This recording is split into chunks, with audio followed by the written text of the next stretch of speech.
दाने दाने पे लिखा है खाने वाले का नाम, ये हमने सुना है, लेकिन इसको साइंटिफिकली प्रूव किया गया है 1999 गुंटूर ग्लोबल, और इसकी कि दाने दाने पे वाकई में लिखा है खाने वाले का नाम, जिसकी वजह से 1999 में उनको गुंटूर ग्लोबल को नोबेल प्राइज मिला। So it is now science that the food talks to us. आपने कभी देखा कोई जानवर बीमार पड़ता है तो क्या करता है? वो घास खाता है। शेर बीमार पड़ता है तो क्या करता है? वो अलग अलग तरह की पत्ती चूज करता है, कीपिंग इन माइंड कि वो कौन सी बीमारी उसको है, और कुछ समय में वो ठीक हो जाता है।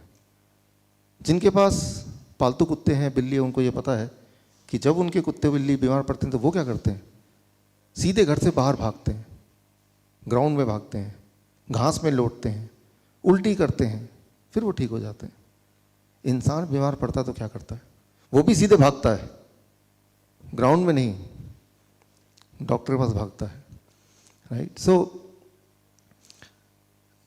हम जब पैदा हुए थे लाइक अदर एनिमल्स, तो हमारे अंदर इनबिल्ट मैकेनिज्म भगवान ने दिया। द इनबिल्ट मैकेनिज्म, एक ऐसा मैकेनिज्म जो हमें ज़िंदगी भर प्रोटेक्ट करे, हमें लंबी आयु दे। फॉर एग्जांपल पलकों का, राइट, जब भी अगर कोई फूंक मारेगा आँख अपने आप बंद हो जाएगी।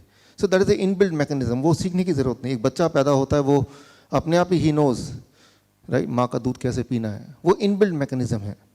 सो जो हमें प्रोटेक्ट करती है, किसी बीमारी में क्या एक्शन लेना है, क्या करना है, वो एक मैकेनिज्म है जो हर जानवर को दिया है, वो इंसान को भी दिया है। लेकिन इंसान शायद उसको भूलता जा रहा है, उसको पीछे छोड़ता जा रहा है। और वो सिर्फ बीमारी की बात नहीं है, किसी भी डिजास्टर से कैसे बचना है उसकी मैकेनिज्म। आपने देखा होगा कि जब भी कभी अर्थक्वेक होता है, अर्थक्वेक में सिर्फ इंसान मरता है, कोई एनिमल नहीं मरता है। हाँ, वो एनिमल मरता है जो ट्रैप्ड है, जो दीवारों में जिसको इंसान ने बांध के रखा है। 1975 में चाइना के एक शहर में अर्थक्वेक से पहले, कुछ दिनों पहले, सारे के सारे जानवर वहाँ से छोड़ के भाग गए। इंसानों ने देखा जानवर छोड़ के भाग गए, कोई खतरा है। 1.5 लाख इंसान नो शहर छोड़ दिया, अर्थक्वेक आया, इंसान भी नहीं मरा। It is record in the history. So इसका मतलब यह है कि एनिमल्स को अर्थक्वेक आने से पहले आइडिया हो जाता है कि कुछ आने वाला है, सो दे रन अवे। इसका मतलब हमारे अंदर कोई इनबिल्ट मैकेनिज्म है in every animal, and we are also one of the animal, right. Animals को कभी हार्ट अटैक नहीं होता, ये आपको पता है। लेकिन जिनके पास पेट्स हैं, कई बार ऐसा एक्सपीरियंस हुए हैं कि घर में अगर कोई हार्ट अटैक किसी का होने वाला है, तो उसके कुछ घंटे पहले ही वो जो पेट है, वो जो कुत्ता या बिल्ली घर में है, वो अजीब हरकत करने लगता है, वो इंडिकेशन देने लगता है। इनफैक्ट यूएस में ऐसे लोग जो प्रोन हैं हार्ट अटैक के, या ऐसे लोग जिनको सीजर अक्सर आते हैं, तो उनके लिए स्पेशल कुत्ते होते हैं।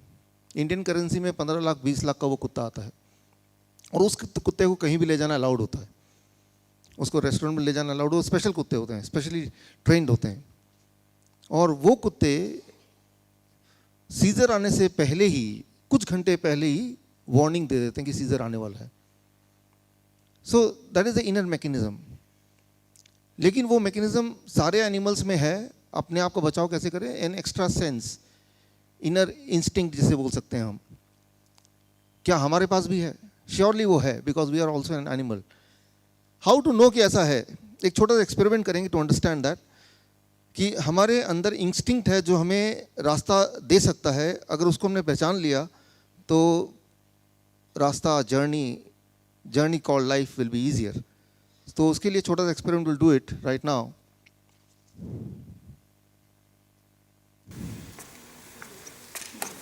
आपका फीडबैक फॉर्म है, उसको हाथ में लीजिए, take it in right hand, अपने दाएं हाथ में लीजिए। उसके उल्टे साइड, जिस साइड पे बना है उसको देखिए, हाथ में दाएं हाथ से पकड़िए उसको देखिए।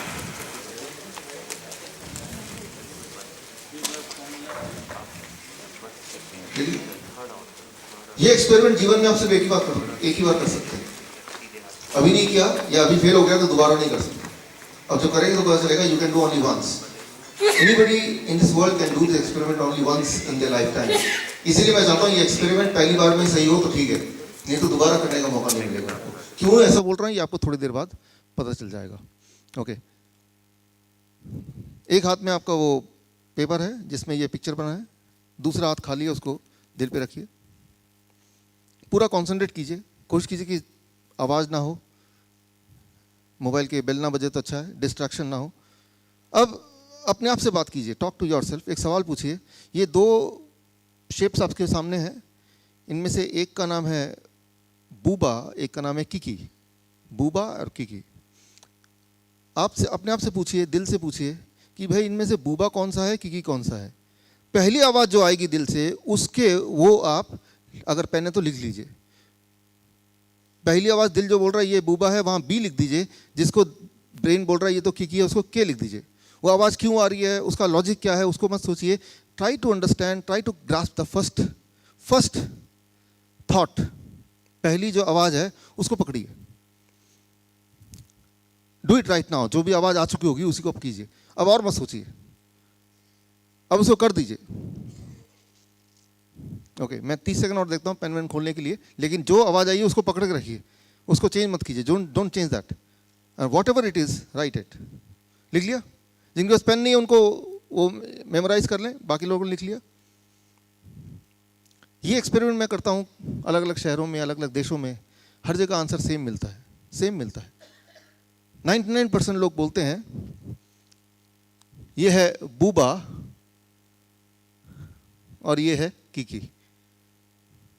ऐसे है क्या? यहाँ पे अपने आसपास देखिए, अदला बदली करके देख लीजिए, and then you can see, right. ये एक्सपेरिमेंट आप घर पे भी कर सकते हैं 99%। अच्छा, एक और एक्सपेरिमेंट करते हैं, एक और सवाल पूछिए अपने आप से। ये एक तो बूबा एक किकी है, राइट। इनको अगर खाएंगे, ये शेप अगर खाएंगे तो एक मीठा होगा, एक खट्टा होगा। पहली आवाज जो है कि ये मीठा है, उसको एम लिख दीजिए, और दूसरा जो बचा वो खट्टा कीजिए। ओके, कर लिया आपने, एटलीस्ट डिसाइड कर लिया आपने, राइट।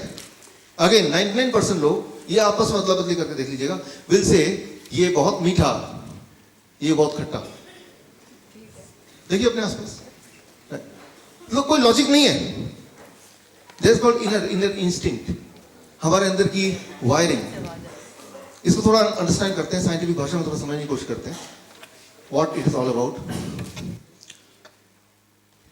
हमारे ब्रेन में जब हम पैदा हुए थे, जैसा आपको पता है ऑलरेडी कई सारी प्रोग्रामिंग हुई है, ताकि पैदा होने के बाद आप लंबे समय तक जिए, और रास्ते में जितने सारे अड़चन आए, अगर आए तो नेचुरल डिजास्टर हो सकता है, वो बीमारी हो सकती है, उसमें हमें क्या करना है, वो वाली प्लानिंग, वो वाली प्रोग्रामिंग, वो वाली learning, it is there inside, right, as it in other animal. और उसका कोई लॉजिक नहीं है, लॉजिक होगा तो हमें नहीं पता, बट वो है, और वो बिल्कुल सेम है हर एक के लिए, राइट। सो उसको पहचानने की जरूरत है। इस साइंस को कहते हैं गैस्ट्रोफिजिक्स, राइट, अ न्यू साइंस, गैस्ट्रोफिजिक्स। सो ये देखा गया कि इंसान में नॉर्मली कोई भी चीज जो राउंड टाइप की हो, उसका दिमाग बोलता है मीठा है, it says it is sweet, right. In comparison कोई एंगुलर टाइप का दिमाग बोल रहा है तीखा है, खट्टा है, मीठा नहीं है। लेकिन ये हमारी अंदर की एक इनर एक कम्युनिकेशन है, जिस मान लो हम कम्युनिकेट कर रहे हैं विद द फूड। जब आप कुछ खाते हैं वो सिर्फ जीभ से नहीं खाते, आपको पता ही है, आंखों से खाते हैं, स्मेल से खाते हैं, राइट, कानों से भी खाते हैं। जो आपको फील होता है, जैसा भी आपको फील होता है, जो टेस्ट का फील होता है, वो feeling is not just when you eat, when you just think about it. उसका जो शेप है, जैसे ही आपने शेप देखा तो आपके ब्रेन ने डिसाइड कर लिया कि इसका टेस्ट कैसा लगने वाला है, राइट। ये बात बड़ी बड़ी कंपनी ने समझ ली, कैडबरीज ने ये बात समझ ली 2010 में। तो उन्होंने एक बदलाव किया 2010 के बाद जब चॉकलेट बेचने लगे, व्हाट दे डिड, ये ऑक्सफोर्ड जर्नल में आया है 2010 के बाद, 13 के बाद उन्होंने कैडबरीज के एंड्स को गोल कर दिया। पहले एंड्स बिल्कुल वो रेक्टेंगल शार्प था, उसको गोल कर दिया। सो दे न्यू कि गोल से the perception is it is sweeter,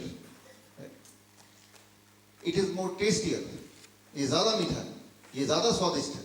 तो मैं ये बोलना चाह रहा हूं कि कुछ ना कुछ अंदर एक प्रोग्रामिंग है हमारे ब्रेन के अंदर, जैसे कि बाकी एनिमल में है, जो वो अक्सर यूज करते हैं अपने बचाव के लिए, राइट, अपने लॉन्ग लाइफ के लिए, अपने आप को प्रोटेक्ट करने के लिए। And the same programming is with us also. और कई बार उस प्रोग्रामिंग के हिसाब से ही हम सारे डिसीजन लेते हैं, but we are not aware of that programming. आज हम उसी को थोड़ा और गहराई से अंडरस्टैंड करेंगे, number one. And number two, understand करने के बाद उसको हम कैसे यूज करें अपनी लाइफ में, अपने जीवन में कैसे यूज करें। स्पेशली अगर हम बीमार पड़ते हैं तो how we can use that understanding about that inner voice, right, the talking food. We keep on talking with the food. The moment we start thinking about the food, we are talking with the food, right? So we'll try to understand that. देखिए, हमारे body billions of cell से बने हैं, और हर cell को के अंदर वो प्रोग्रामिंग है कि वो अपना बचाव कैसे करे। हमारे अंदर देयर आर मेजर ऑर्गन्स, हर ऑर्गन के पास अपनी प्रोग्रामिंग है। There is a programming inside every organ how to protect itself. For example, अगर हम हार्ट की बात करते हैं, जिन लोगों ने मेरा लेक्चर पहले सुना है, हार्ट जब भी उसमें ब्लॉकेज होता है तो देयर इज ए प्रोग्रामिंग कि ब्लॉकेज के बावजूद भी हार्ट जिंदा कैसे रहे, राइट, एक नया ब्लड वेसल के थ्रू ब्लड सप्लाई करके, which is called natural bypass. तो वो नेचुरली हर जानवर में होता है, which is called collateral arteries. उसको कब खोलना है, कैसे खोलना है, all those programming is there in the heart, ताकि हार्ट अपना ख्याल खुद रख सके, so that it can take care of itself. It keeps on talking, right? It keeps on understanding the situation. अच्छा, ऐसे बहुत सारे आपने देखे होंगे तीनों के तीनों आर्टरीज ब्लॉक्ड है, 100% blockage, but the person is fine, right? तो कैसे, how it is happening? क्योंकि हार्ट ने उसी वक्त वो जो अंदर एक प्रोग्रामिंग है, जिसके जब आप पैदा हुए थे, वो जैसे भी बाकी एनिमल्स के साथ है, वो प्रोग्रामिंग के तहत हार्ट को उसने सीखा हुआ है कि मुझे अपने आप को कैसे बचाव करना।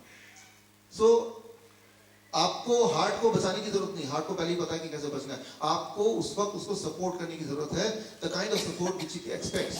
फॉर एग्जांपल, आपने देखा when the tiger get ill, मांसाहारी, तो वो पत्ते चुनता है, ये पत्ते लूं कि वो घास खाऊं कि ऐसा करूं।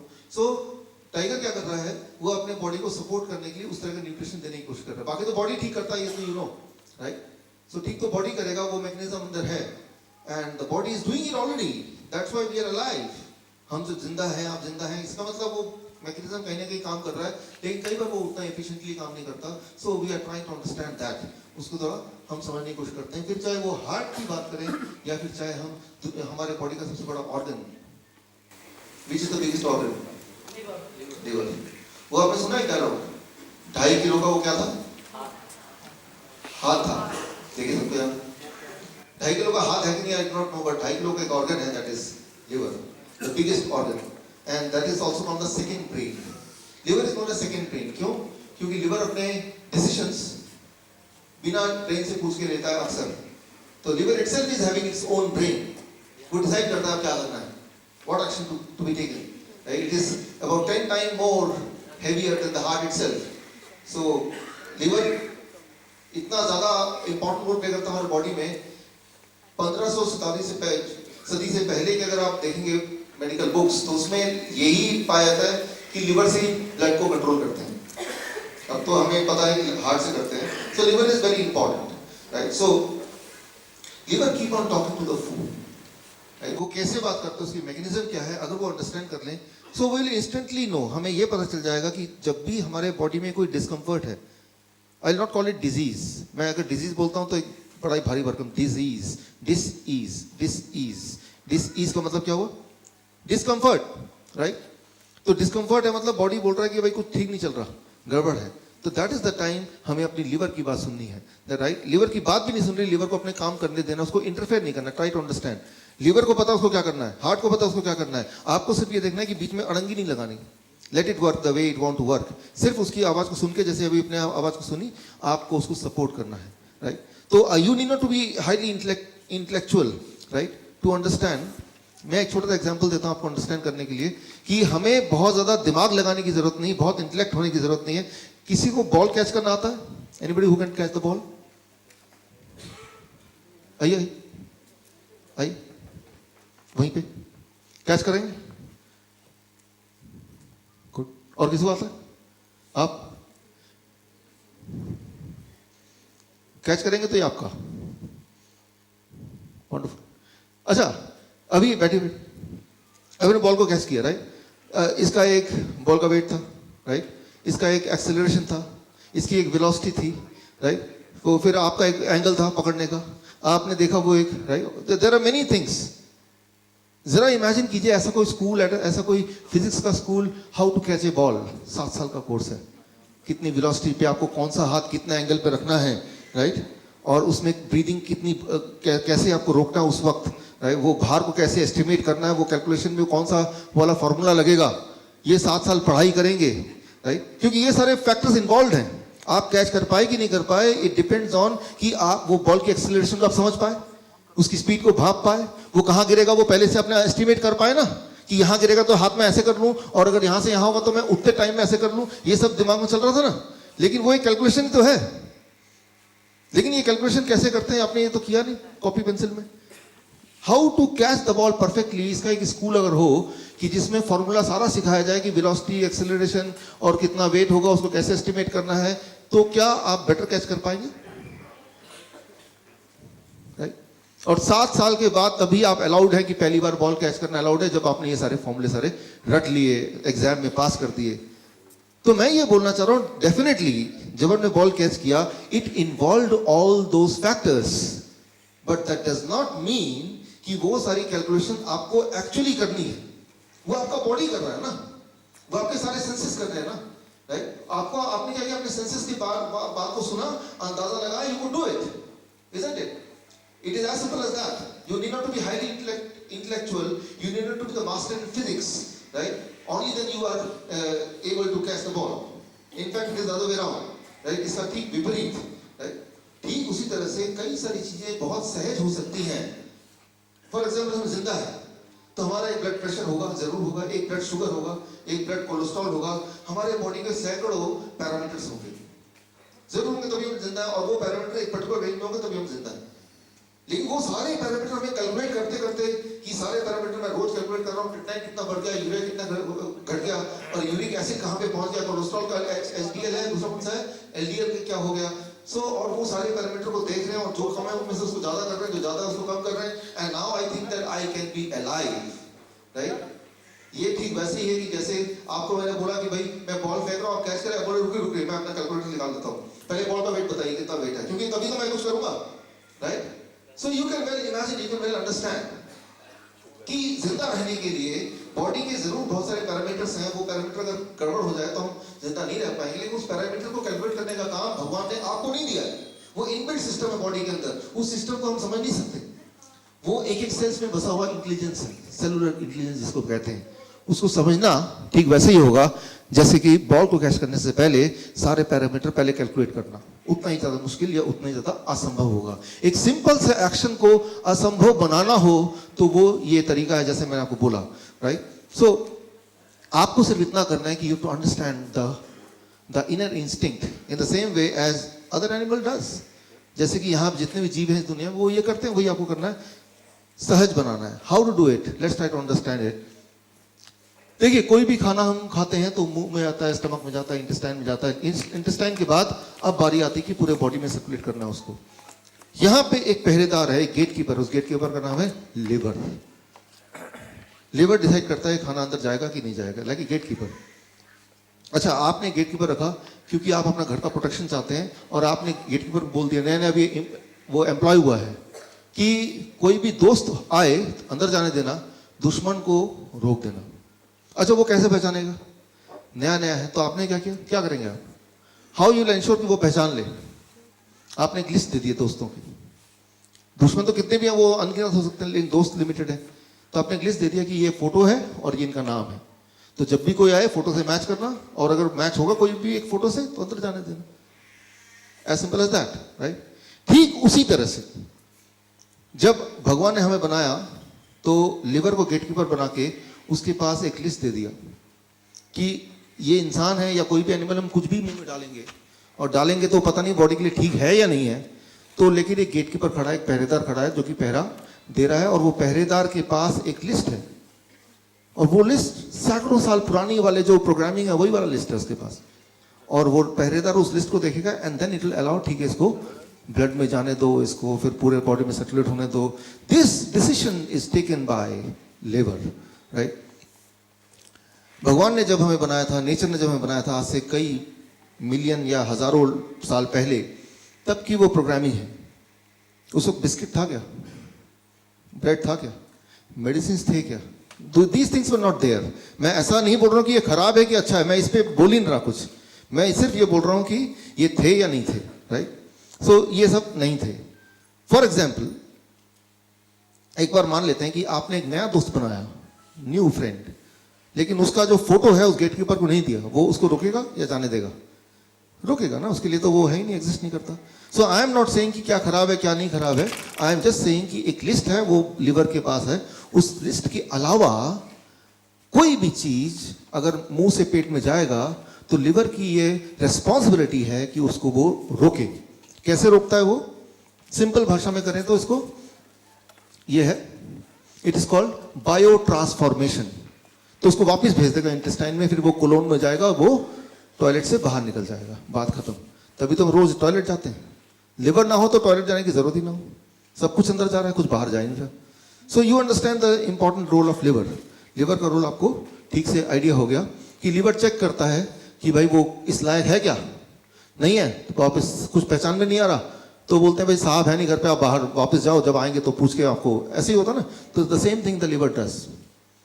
अच्छा अब ये बताइए, कोई भी दवा जब लेते हैं, वो मेडिसिन, कोई भी medicine for that matter, Ayurvedic medicine, homeopathic medicine, allopathic medicine, liver उसको रोकेगा, स्टॉप करेगा या जाने देगा? स्टॉप करेगा। अगर इस थ्योरी के हिसाब से बायो ट्रांसफॉर्मेशन जैसे बोलते हैं, इसको बोलते हैं मेडिकल भाषा में हॉर्मोसिस। हॉर्मोसिस टॉक्सिकोलॉजी एक सब्जेक्ट है, उसमें आप ये पढ़ेंगे तो आपको ये पाया जाएगा, बट मैं सिंपल भाषा में आपको समझा रहा हूँ इसको, कि कोई भी दवा दुनिया की अगर जाएगा पेट में तो लिवर उसको रोकेगा, बिकॉज लिवर के लिए वो एलियन है, लिवर के लिए वो जाना पहचाना नहीं है, सिर्फ इसलिए रोकेगा, राइट? और फिर वो वेस्ट बन के निकल जाएगा। लेकिन अब मान लो नींद की गोली लेते हैं, नींद आती, पेन की गोली लेते हैं, दर्द चला जाता है, ब्लड शुगर की गोली लेते हैं, ब्लड शुगर कम हो जाता है, ब्लड प्रेशर की गोली लेते हैं, ब्लड प्रेशर कम हो जाता है, right? All these things happens, ये सारी चीजें होती हैं।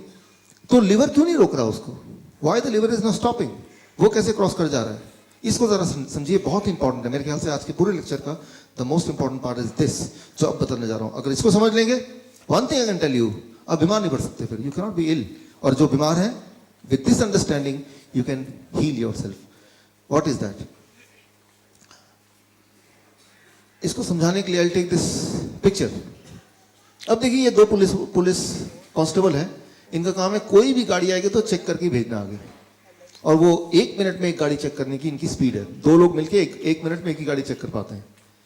और कोई भी, क्योंकि इनको बताया गया कि यहाँ पे चोर पास कर जाएगा, स्मगलर जाने वाला है, स्मगलर का पहचान भी बता दिया, लेकिन बता दिया स्मगलर जाना नहीं चाहिए, तो हर गाड़ी की चेक कर रहे हैं कि भाई इसमें स्मगलर तो नहीं बैठा, इसमें स्मगलर, वो फोटो मिला रहे हैं।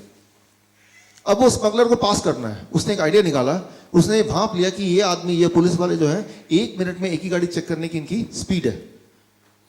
स्मगलर ने क्या किया, हर 1 मिनट में 2-2 गाड़ियां भेजना शुरू कर दिया उसने, अपने ही लोगों के। तो क्या होगा, इनको क्या करना पड़ेगा, एक गाड़ी को छोड़ना पड़ेगा रैंडमली, मतलब हर 1 मिनट में एक गाड़ी बिना चेकिंग के बाहर निकल जा रहा है, राइट? अब ये इनको पता चल जाएगा यार एक गाड़ी से छूट रही है, हो सकता है उसी गाड़ी में स्मगलर बैठ के भाग जाए। तो what they will do, head office में फोन करेंगे, भाई ज्यादा गाड़ियां आ रही हैं, आप ऐसा करो 2 लोग और भेज दो। अब 2 लोग और भेज देंगे तो वो 2 लोग यानी कि 4 लोग मिलके पर मिनट 2 गाड़ियां चेक करने की स्पीड इनकी फिर मेंटेन होगी। लेकिन अब स्मगलर सोचेगा ये तो इन्होंने लोग बढ़ा दिए, तो स्मगलर अब भी बचना चाहता तो क्या करेगा, थोड़े और गाड़ियां बढ़ा देगा ताकि थोड़ी सी गाड़ियां लीक हो जाए। The same thing happens when you take the drugs, medicine. कोई भी मेडिसिन जब लेंगे तो इन दोनों गार्ड की तरह, कांस्टेबल की तरह लिवर उसको रोक देता है। लेकिन लिवर की अपनी एक कैपेसिटी है, जैसे इन दोनों की कैपेसिटी है। तो वो कितनी कैपेसिटी है, that is what is being taught in medical school, right? तो इसका मतलब उसका जितनी कैपेसिटी लिवर की रोकने की, उसकी डबल दे दो आप दवाई तो क्या हो जाएगा, आधा तो लिवर ने रोक दिया, वो वेस्ट चला गया, लेकिन आधा पार्ट जो नहीं रोक पाया वो बॉडी के अंदर चला गया। तो जितना दवाई आपको चाहिए होता है उससे डबल दवाई देते हैं, इस बिकॉज ये अंडरस्टैंड करते हुए कि आधा तो लिवर रोक देगा, कोई बात नहीं, जब रोकेगा तो आधा तो और चला जाएगा ना, तो काम बन गया आपका। मतलब किसी भी तरह से मेडिसिन को बॉडी के अंदर सर्कुलेट करना हो तो वो सीधे रास्ते से नहीं, वो चीटिंग करके, लिवर को चीट करके तभी जाता है, because liver can not allow the drugs, because drugs, medicine, ये सब चीज़ें पिछले 50-100 साल में ही आई हैं, जबकि हमारा लिवर की जो मैन्युफैक्चरिंग है वो तो लाखों साल पहले की है, तब तो था नहीं ये सारी चीज़। तो लिवर, अब लिवर जब देखता है कि भाई ये कुछ चीज़ें ऐसी हैं जो मैं उसको प्रोटेक्ट रोक नहीं पा रहा हूँ बिकॉज कैपेसिटी कम है, तो लिवर भी अपनी कैपेसिटी इन गार्ड्स की तरफ बढ़ाएगा। उसके बाद क्या होगा? आपने अक्सर देखा होगा कि जो ब्लड शुगर है, ब्लड प्रेशर है की दवाइयाँ हैं, नींद की दवाइयाँ हैं, आप उसको खा रहे हैं लेकिन वो इफेक्टिवली काम नहीं कर रहा। आप तब वो बोलते हैं डॉक्टर साहब पहले तो नींद आती थी, तो लेकिन अब वो दवा लेने से नींद नहीं आती। डॉक्टर क्या करेगा? वो समझ जाएगा कि लिवर ने अपनी कैपेसिटी बढ़ा दी, तो डॉक्टर क्या करेगा? उस स्मगलर की तरह कैपेसिटी थोड़ी और बढ़ा देगा। ठीक है भाई, ज़्यादा डोज ले लो।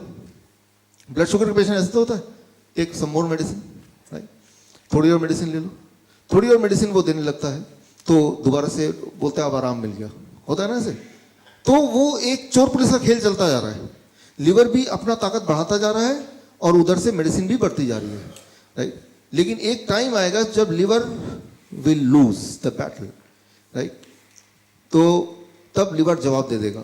या तो एक टाइम आएगा या फिर एक टाइम ऐसा आएगा जब लिवर ये सोच लेगा कितनी भी ताकत आ जाए, उस लिवर ने एक ऐसा मैकेनिज्म बना लिया, पहचान लिया इस चोर को, चाहे ये कैसे भी हो जाए मैं इसको रोक के रहूंगा।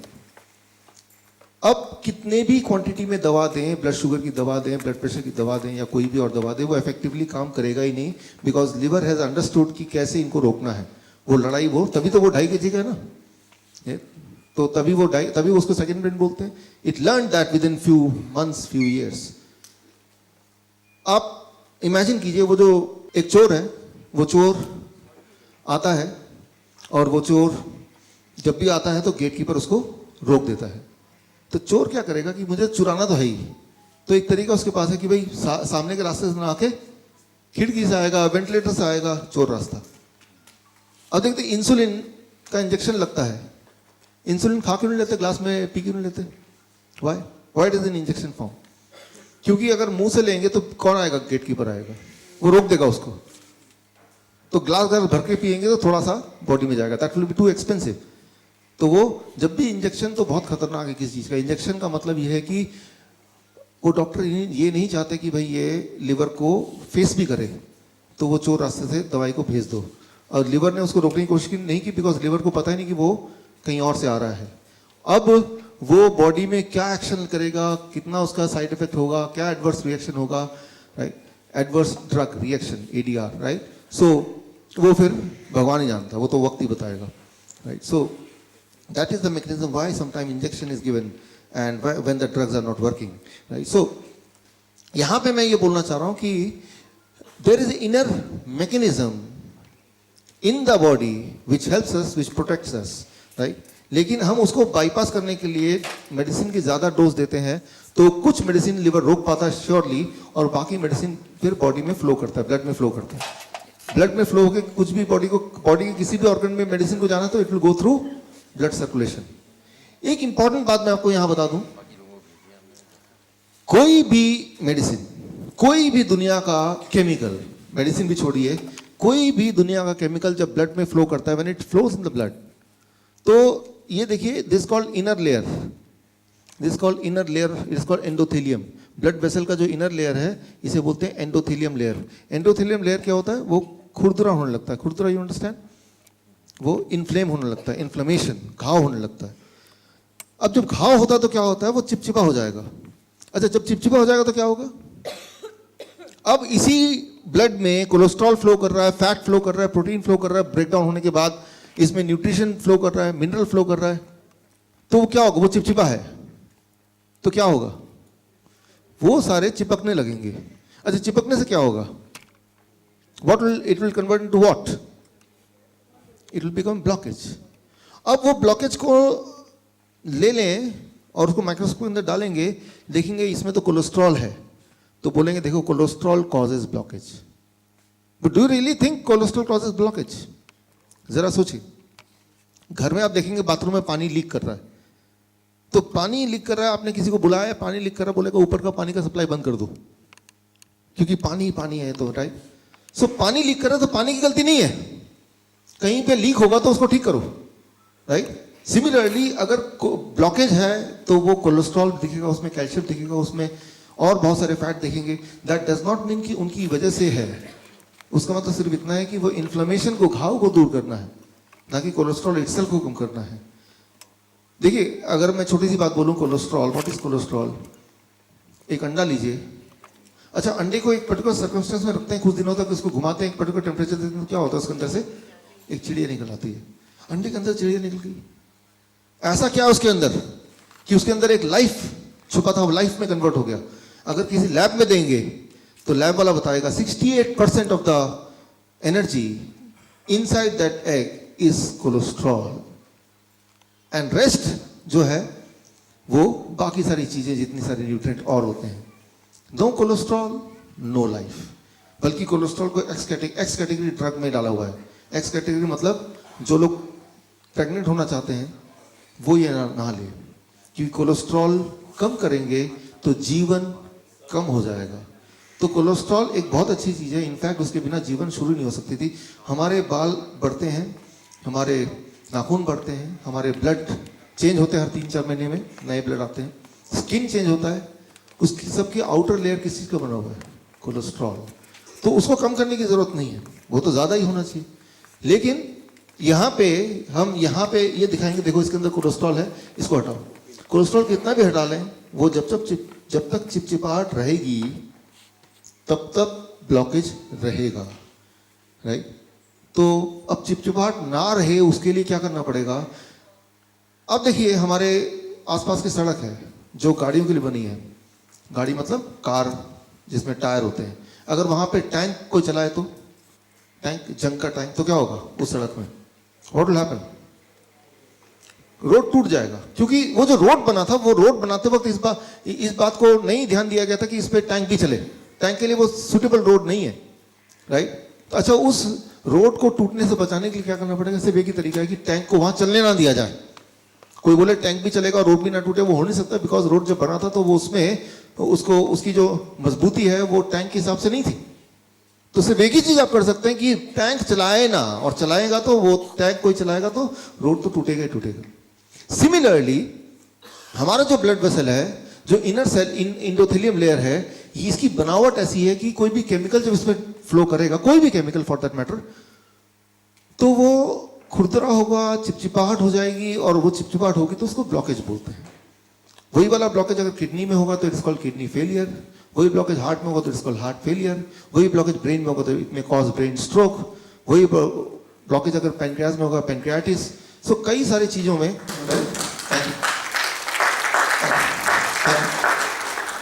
तो आप देखिए बीमारियां अलग अलग नाम के हैं, लेकिन एक्चुअली अलग अलग बीमारियां हैं नहीं, राइट? लेकिन अगर बचना चाहते हैं उनसे तो उससे एक ही चीज करनी पड़ेगी, वो चिपचिपाहट ना हो। और चिपचिपाहट ना हो उसके लिए सिर्फ एक ही चीज करना पड़ेगा कि कोई ऐसी चीज सर्कुलेशन में भेजो ही नहीं जिसके लिए वो रोड बनी नहीं है, डिजाइन नहीं है। ये बात हमें समझनी पड़ेगी। कोई भी दवा ले लें, वो दवा अपने आप में अच्छी है कि बुरी है, that is a different thing, लेकिन वो जो सर्कुलेट जब होती है बॉडी में, तो वो बुखार के लिए आपने दवा ली फॉर एग्जाम्पल, बुखार को ठीक करेगी कि नहीं करेगी वो एक अलग मैकेनिज्म है, that I will talk later on अगर टाइम मिला तो। लेकिन सर्कुलेट तो करना पड़ेगा इसी ब्लड वेसल में। तो एक चीज हर दवा करती है, it makes your blood vessel inflamed, right? और ब्लड वेसल इन्फ्लेम्ड होगा, आप देखेंगे मेडिकल डेटा अगर देखते हैं कि जितने भी हार्ट अटैक के पेशेंट्स होते हैं उनको देखा गया कि पिछले 3 महीने का उनका रिकॉर्ड देखा गया, तो about 75% of the heart attack patient, उनके हार्ट अटैक होने के 3 महीने के अंदर उनको बुखार आया था जब उन्होंने दवा ली थी, और बुखार तो ठीक हो गया but it was inflamed. Inflammation से क्या हुआ? ब्लॉकेज, उससे क्या हुआ? Heart attack, right? तो हम एक बीमारी को ठीक कर रहे हैं but that lead to other thing, और दोनों को आपस में हम कनेक्ट भी नहीं कर पा रहे हैं कि ये हार्ट अटैक जो हुआ इसके कारण बुखार है। हमारे पास डायबिटीज टाइप 1 के बच्चे आते हैं, छोटे छोटे बच्चे, 3 साल का बच्चा, 4 साल का बच्चा। मैं अक्सर पूछता हूँ, हमेशा पूछता हूँ कि जब डायग्नोस हुआ उसके पिछले 3 महीने का रिकॉर्ड बताइए। 90% टाइम ये निकलता है कि 3 महीने का, जब मैं ध्यान से देखता हूँ, सुनता हूँ उनकी बात, कि बुखार हुआ था और उसके बाद बुखार से ठीक हो गया, फिर न जाने क्या हुआ, और देखा कि फिर शुगर चेक किया तो इतना बढ़ा हुआ आ रहा है, वेट बहुत लूज हो गया, बहुत सारे सिम्टम बताने लगे वो। तो एक बात याद रखिए कि खासतौर पर फीवर की बात कर रहा हूँ अभी मैं, कि फीवर कोई बीमारी नहीं है, इट्स नॉट ए डिजीज कि उसको ठीक करने की जरूरत है। उसमें सिर्फ इतना करना है हमें कि हमारे इनर इंस्टिंक्ट को समझना है, सुनना है। वो कैसे सुनना है? बिकॉज आइडिया तो ये ना कि फीवर अगर है तो बॉडी ने क्या किया, अलार्म स्विच ऑन कर दिया। बिकॉज हाई टेम्परेचर जब होता है, एट दैट टेम्परेचर हमारी इम्यूनिटी सबसे स्ट्रांग होती है, और हाई टेम्परेचर जब होता है तो किसी भी तरह का वायरस इनएक्टिव हो जाता है, उस वक्त काम नहीं कर सकता, मल्टीप्लाई नहीं हो सकता, right? It cannot multiply in high temperature. अब अगर टेम्परेचर लो कर दें तो क्या होगा? Virus will multiply. अब क्या होगा? The human will die. बोलेंगे ये तो डेंगू से मर गया, वो डेंगू से नहीं मरा, डेंगू किसी को नहीं मार सकती। लेकिन जब डेंगू आया वायरस, तो वो तो एक ही वायरस था, और जब बॉडी ने टेम्परेचर बढ़ाया उसको फाइट करने के लिए, आपने टेम्परेचर को घटा दिया, यानी कि आपने बॉडी के टूल्स को, वेपन्स को, राइट, आपने रोक दिया। अब उसको मल्टीप्लाई करने का मौका मिल गया। जब वायरस मल्टीप्लाई होता है तो मल्टीप्लाई होने के लिए वो बॉडी के सामान को ही यूज करता है, राइट? यूं मानिए कि आपके घर में कोई घुस गया और आप ही का बंदूक लेके आप ही पे तान दिया, क्योंकि आपने मौका दे दिया उसको, right? The same thing happens here. So the moment you think, अच्छा बीमार पड़े तो क्या करें? The moment you think I will take the medicine, prepare, be prepared कि उस मेडिसिन से आप एक नई बीमारी का जन्म देने वाले हैं, राइट? अब सवाल आता है,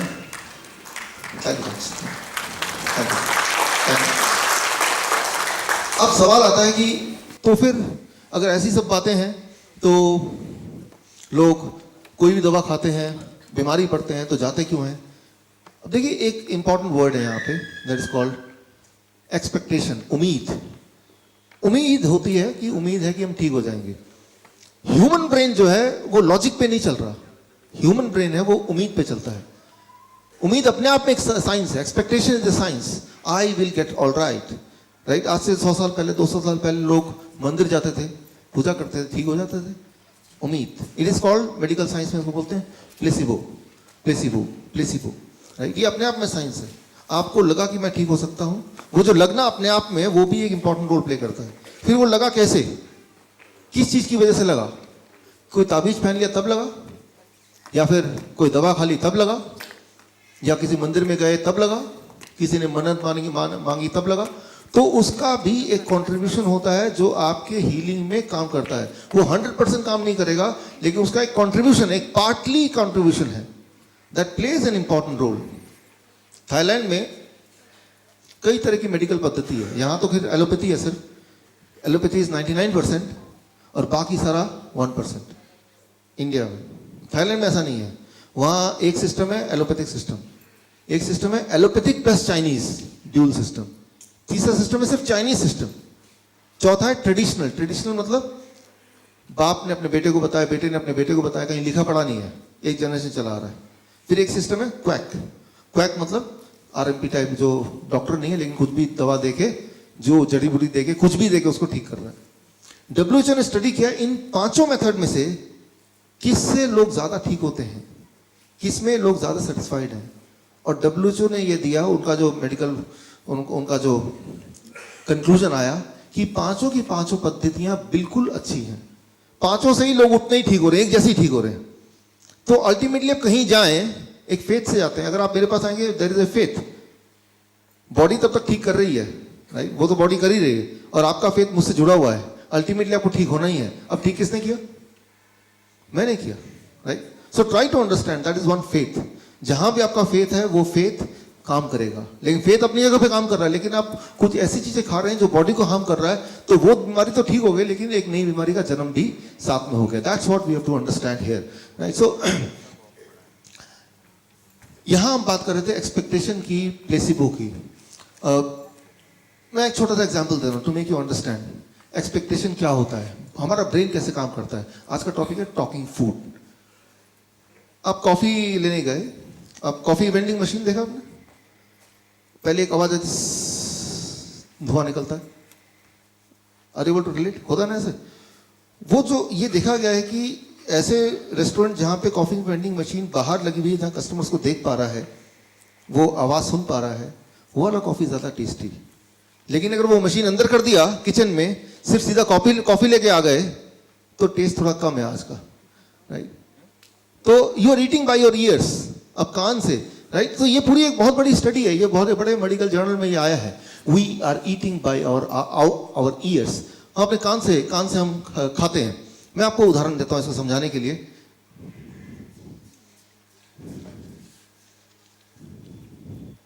पापड़ है मेरे पास, राइट? ये भी पापड़ है, सेम पापड़ है। ये थोड़ा लचीला है। कौन सा खाना चाहेंगे? कान से खा रहे हैं ऑलरेडी। दोनों की न्यूट्रिशन सेम है। जब इसको जीभ में लेंगे तो केमिकल जो रिएक्शंस होते हैं जिससे टेस्ट आता है वो बिल्कुल सेम है, वो अलग नहीं हुआ, चेंज नहीं हुआ। न्यूट्रिशन चेंज हुआ नहीं हुआ, केमिकल एक्शन जब इसको चबाएंगे चेंज हुआ नहीं हुआ, चेंज क्या हुआ? अरे क्या टेस्ट है, मुंह में पानी आ गया। We eat by our ears, हम कान से खाते हैं। Try to understand that. So हमें अपने अंदर की जो इंस्टिंक्ट है उसको थोड़ा अंडरस्टैंड करना है, how it is working, right? कि टेस्ट मतलब क्या है। जब आप चूज करते हैं ये अच्छा है बुरा है, तो उसके पीछे कोई साइंस की जरूरत नहीं है। आप कोई चूज कर रहे हैं तो वो एक्सपेक्टेशन है, उम्मीद है, उस उम्मीद पे ही सारा कुछ हो रहा है। फॉर एग्जाम्पल, ये एक बहुत बड़ा रिसर्च है, ये बहुत बड़े जर्नल में आया कि जो पोटैटो चिप्स बनाने की कंपनी, उनको पता चल गया कि साउंड जो है वो एक इंपॉर्टेंट रोल प्ले करता है। Sound, right? तो उन्होंने अपने पैकेट को ऐसे बनाया कि पैकेट को जब फाड़ेंगे तो वो पेपर का साउंड आएगा। और ये देखा कि जिस पैकेट में वो वाले चिप्स डालें जिसमें फाड़ते ही पेपर का एक अजीब सा साउंड आएगा, तो वो वाला जो है वो ज़्यादा टेस्टी लग रहा है। सो दैट इज व्हाट, कि उनका ध्यान चिप्स पे नहीं है मैन्युफैक्चरर का, कि उसका पैकेट की ऐसी आवाज़ आनी चाहिए कि एक आवाज़। आप एक घर पे जाके एक्सपेरिमेंट करके देखिए आज, राइट? सो अपने बच्चों के साथ करके देखिए। मान लीजिए एक बेकार सा थैला ले लीजिए, उसमें एक अंगूर है। बच्चे को बोलिए ये खाएंगे, इसमें वही अंगूर है, ये खाओगे। अब देखिए उसका क्या इंस्टिंक्ट होता है, राइट? अब आपने बोला नहीं दोनों ही खाना पड़ेगा, एक यहां से एक यहां से, दोनों ले लिया उसने। अब इसको खोला उसने, एक आवाज आई, ब्रेन ने बताया। फिर जब ये खाएगा लगता है कि ये थोड़ा इंपोर्टेड है, दिखने में सेम है सेम ही। अब उससे पूछिए कि दोनों में से कौन सा ज्यादा टेस्टी है, राइट? तो आपको पता है कि उसका जवाब होगा ये ज्यादा टेस्टी है, थोड़ा महंगा लग रहा है ये। तो वो किससे खा रहा है? तो वो किससे खा रहा है? आंख से खा रहा है, कान से खा रहा है, वो छू रहा है, वो खा रहा है, और फाइनली वो खा रहा है। वो तो बहुत बाद में आया, उसने पहले निर्णय कर लिया कि इसका टेस्ट बड़ा अच्छा है, मुझे तो यही चाहिए, राइट? तो जब यहाँ से जाएंगे तो ऐसा ये आप लेके जाइए ताकि आप एक्सपेरिमेंट कर पाएं इसको, राइट? सब लोग एक एक और फिर बताइए भी मुझे व्हाट हैपेंस। सो जब आप सोचते हैं कि ये चीज़ टेस्टी है या ये चीज़ टेस्टी नहीं है, तो ये मत समझिए कि उसका टेस्ट है तभी वो टेस्टी है। That itself is an experience, जिसमें आपकी आंखों का, आपकी सोच का, आपकी कानों का, आपके बैकग्राउंड का, there are many thing which is contributing. अच्छा, एक एक्सपेरिमेंट कीजिए। आप कभी हॉस्पिटल जाते हैं मिलने के लिए किसी पेशेंट से? जब हॉस्पिटल जाएंगे ना तो उनको खाना दीजिए, भाई साहब आपके लिए खाना लाए लाल प्लेट में, खाएगा वो? सेम खाना इस पे डालिए, तो जब ये खाना लेगा यार थोड़ा भी खाएगा, यार मन नहीं कर रहा, तबीयत ठीक नहीं इसलिए खाने का मन नहीं कर रहा, राइट? जस्ट इमेजिन कीजिए हॉस्पिटल में लाल प्लेट।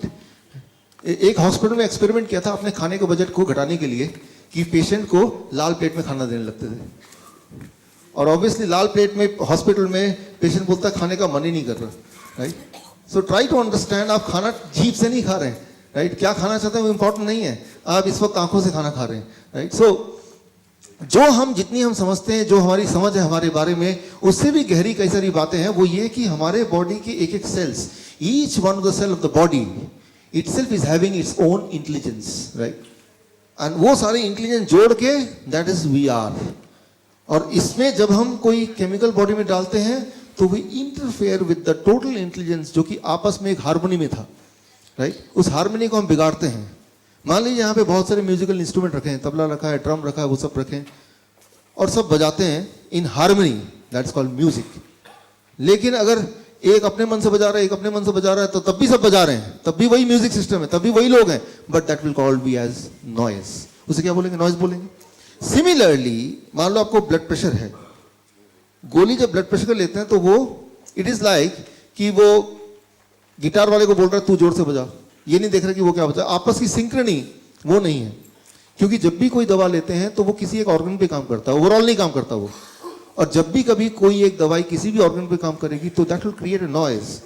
वो ऑर्केस्ट्रा नहीं होगा, वो म्यूजिक नहीं होगा, उसको कहेंगे नॉइज। सो वो बैलेंस बिगड़ जाएगा, right? So we have to see. Thank you. To understand, बीमार तो हैं चलो ठीक है, लेकिन बीमार रहने का ये मतलब नहीं कि हम बैलेंस बिगाड़ के और ज्यादा बीमार पड़ जाएं, राइट? सो बीमार हैं, आई अंडरस्टैंड, उस वक्त हम थोड़ा डेस्परेट हो जाए, ठीक कैसे करें?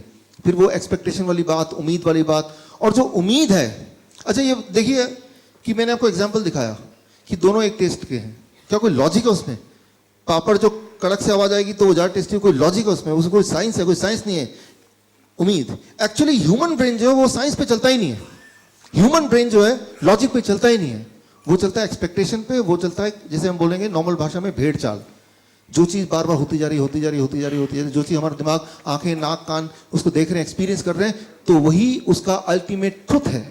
उसी को वो ठीक मानता है, उसी को एक्सपेक्ट करता है कि यही होना चाहिए। उससे अलग कभी कुछ होगा तो बोलेगा ये खराब है। जब भी आप डिसाइड करते हैं ये ठीक है, ये खराब है, तो जो चीज़ एक्चुअली आपके लिए ठीक है उसे आप शायद मना ही कर दें।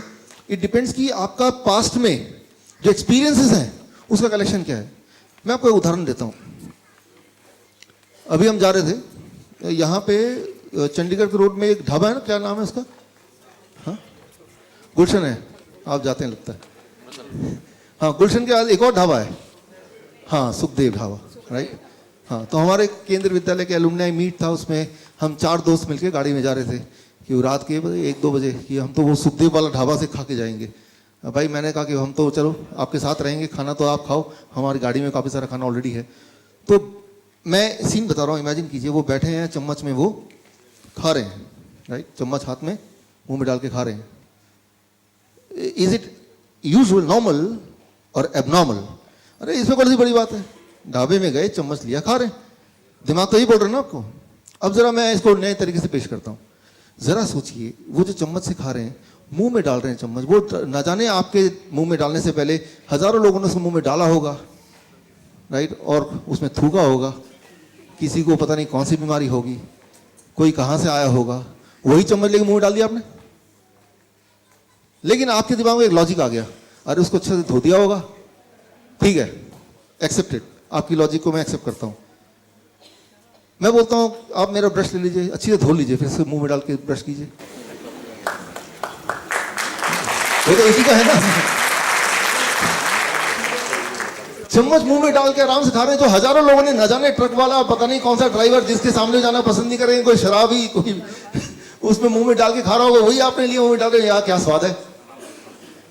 लेकिन अगर आपका दिमाग बोलता है नहीं, धो देने से सब कुछ ठीक हो जाता है, तो किसी का ब्रश लीजिए और उसको धो दीजिए अच्छी, जितना अच्छा धोना चाहे, फिर उसको मुंह में डालिए। वो तो फिर एक ही आदमी का है ना, राइट? हम कहीं भी जाते हैं, किसी रिश्तेदार घर जाते हैं, अपना एक ब्रश लेके जाते हैं ना, कि नहीं उनके पास ब्रश होगा, किसी एक का ले लूंगा मैं, करते धो लूंगा। होना तो ये चाहिए कि एक चम्मच भी जेब में लेके जाइए जब भी कभी रेस्टोरेंट में जाए, राइट? अपना चम्मच जेब से निकाला, खाया पिया, उसको धोया, फिर जेब में रख दिया, उसके पीछे नाम भी लिखा है ताकि किसी और अपने जो फैमिली मेंबर के नाम से वो चम्मच मिक्स ना हो जाए। बोलना मैं सिर्फ यही, मैं ये नहीं बोलना चाह रहा हूँ चम्मच से खाना चाहिए कि नहीं खाना चाहिए, दैट्स नॉट द पॉइंट। मैं सिर्फ ये बोलना चाह रहा हूँ, जो भी आप एक्शन करते हैं, that action is not a science. उसमें कोई लॉजिक नहीं है, उसमें कोई रीजनिंग नहीं है, वो बस है। और वो क्यों है? क्योंकि ऐसा चलता आया है। तो ऐसा चलता है, जो चीज चलती आती है उसको हम सोचते हैं कि ये ठीक ही है। कैसे हम डिसाइड करते हैं इज इट, ये ठीक है कि नहीं है? सिर्फ एक ही चीज हम देखते हैं, क्या ये चलता आया है ऑलरेडी? अगर दिमाग ने उसको कई बार ऑलरेडी देख चुका है हमारे एक्सपीरियंसेस में, तो ब्रेन बोलता है दिस इज ओके, फिर चाहे वो हमारा नुकसान भी क्यों ना कर रहा हो। बस ये छोटी सी बात I want to make you understand. For example, अगर हम बीमारी की बात करें, दुनिया में इस तरह के शहरों में जैसे फरीदाबाद है, दिल्ली है, न्यूयॉर्क है, होचिनमिन है, बैंकॉक है, जो बड़े बड़े शहर हैं, जो मेट्रो सिटी जैसे बोलते हैं, 30% of the death, every third death is because of heart disease. आपको बताइए ये बात। पहला सबसे बड़ा कारण इस तरह के शहर में मरने का है वो heart disease, you know that. Second सबसे बड़ा कारण मरने का वो है कैंसर। हर 10 में से 2 death, 20% death is because of cancer, ये भी आपको पता है। तीसरा सबसे बड़ा कारण है मरने का, दैट इज कॉल्ड एट्रोजेनेसिस। एट्रोजेनेसिस कॉजेज। अब एट्रोजेनेसिस कॉजेज क्या है? एट्रोजेनेसिस का हिंदी में मतलब है डॉक्टर या मेडिसिन की वजह से death. That is about, according to journal of American medical association, 15%। World average, India का एवरेज क्या है वो पता नहीं, लेकिन वर्ल्ड एवरेज है मेट्रो सिटीज के 15%। यानी कि 100 लोग अगर गए इलाज कराने, तो वो 15 लोग जिंदा रहते अगर वो जाते नहीं तो। लेकिन फिर भी जाते हैं। क्यों? क्योंकि जाते आए हैं।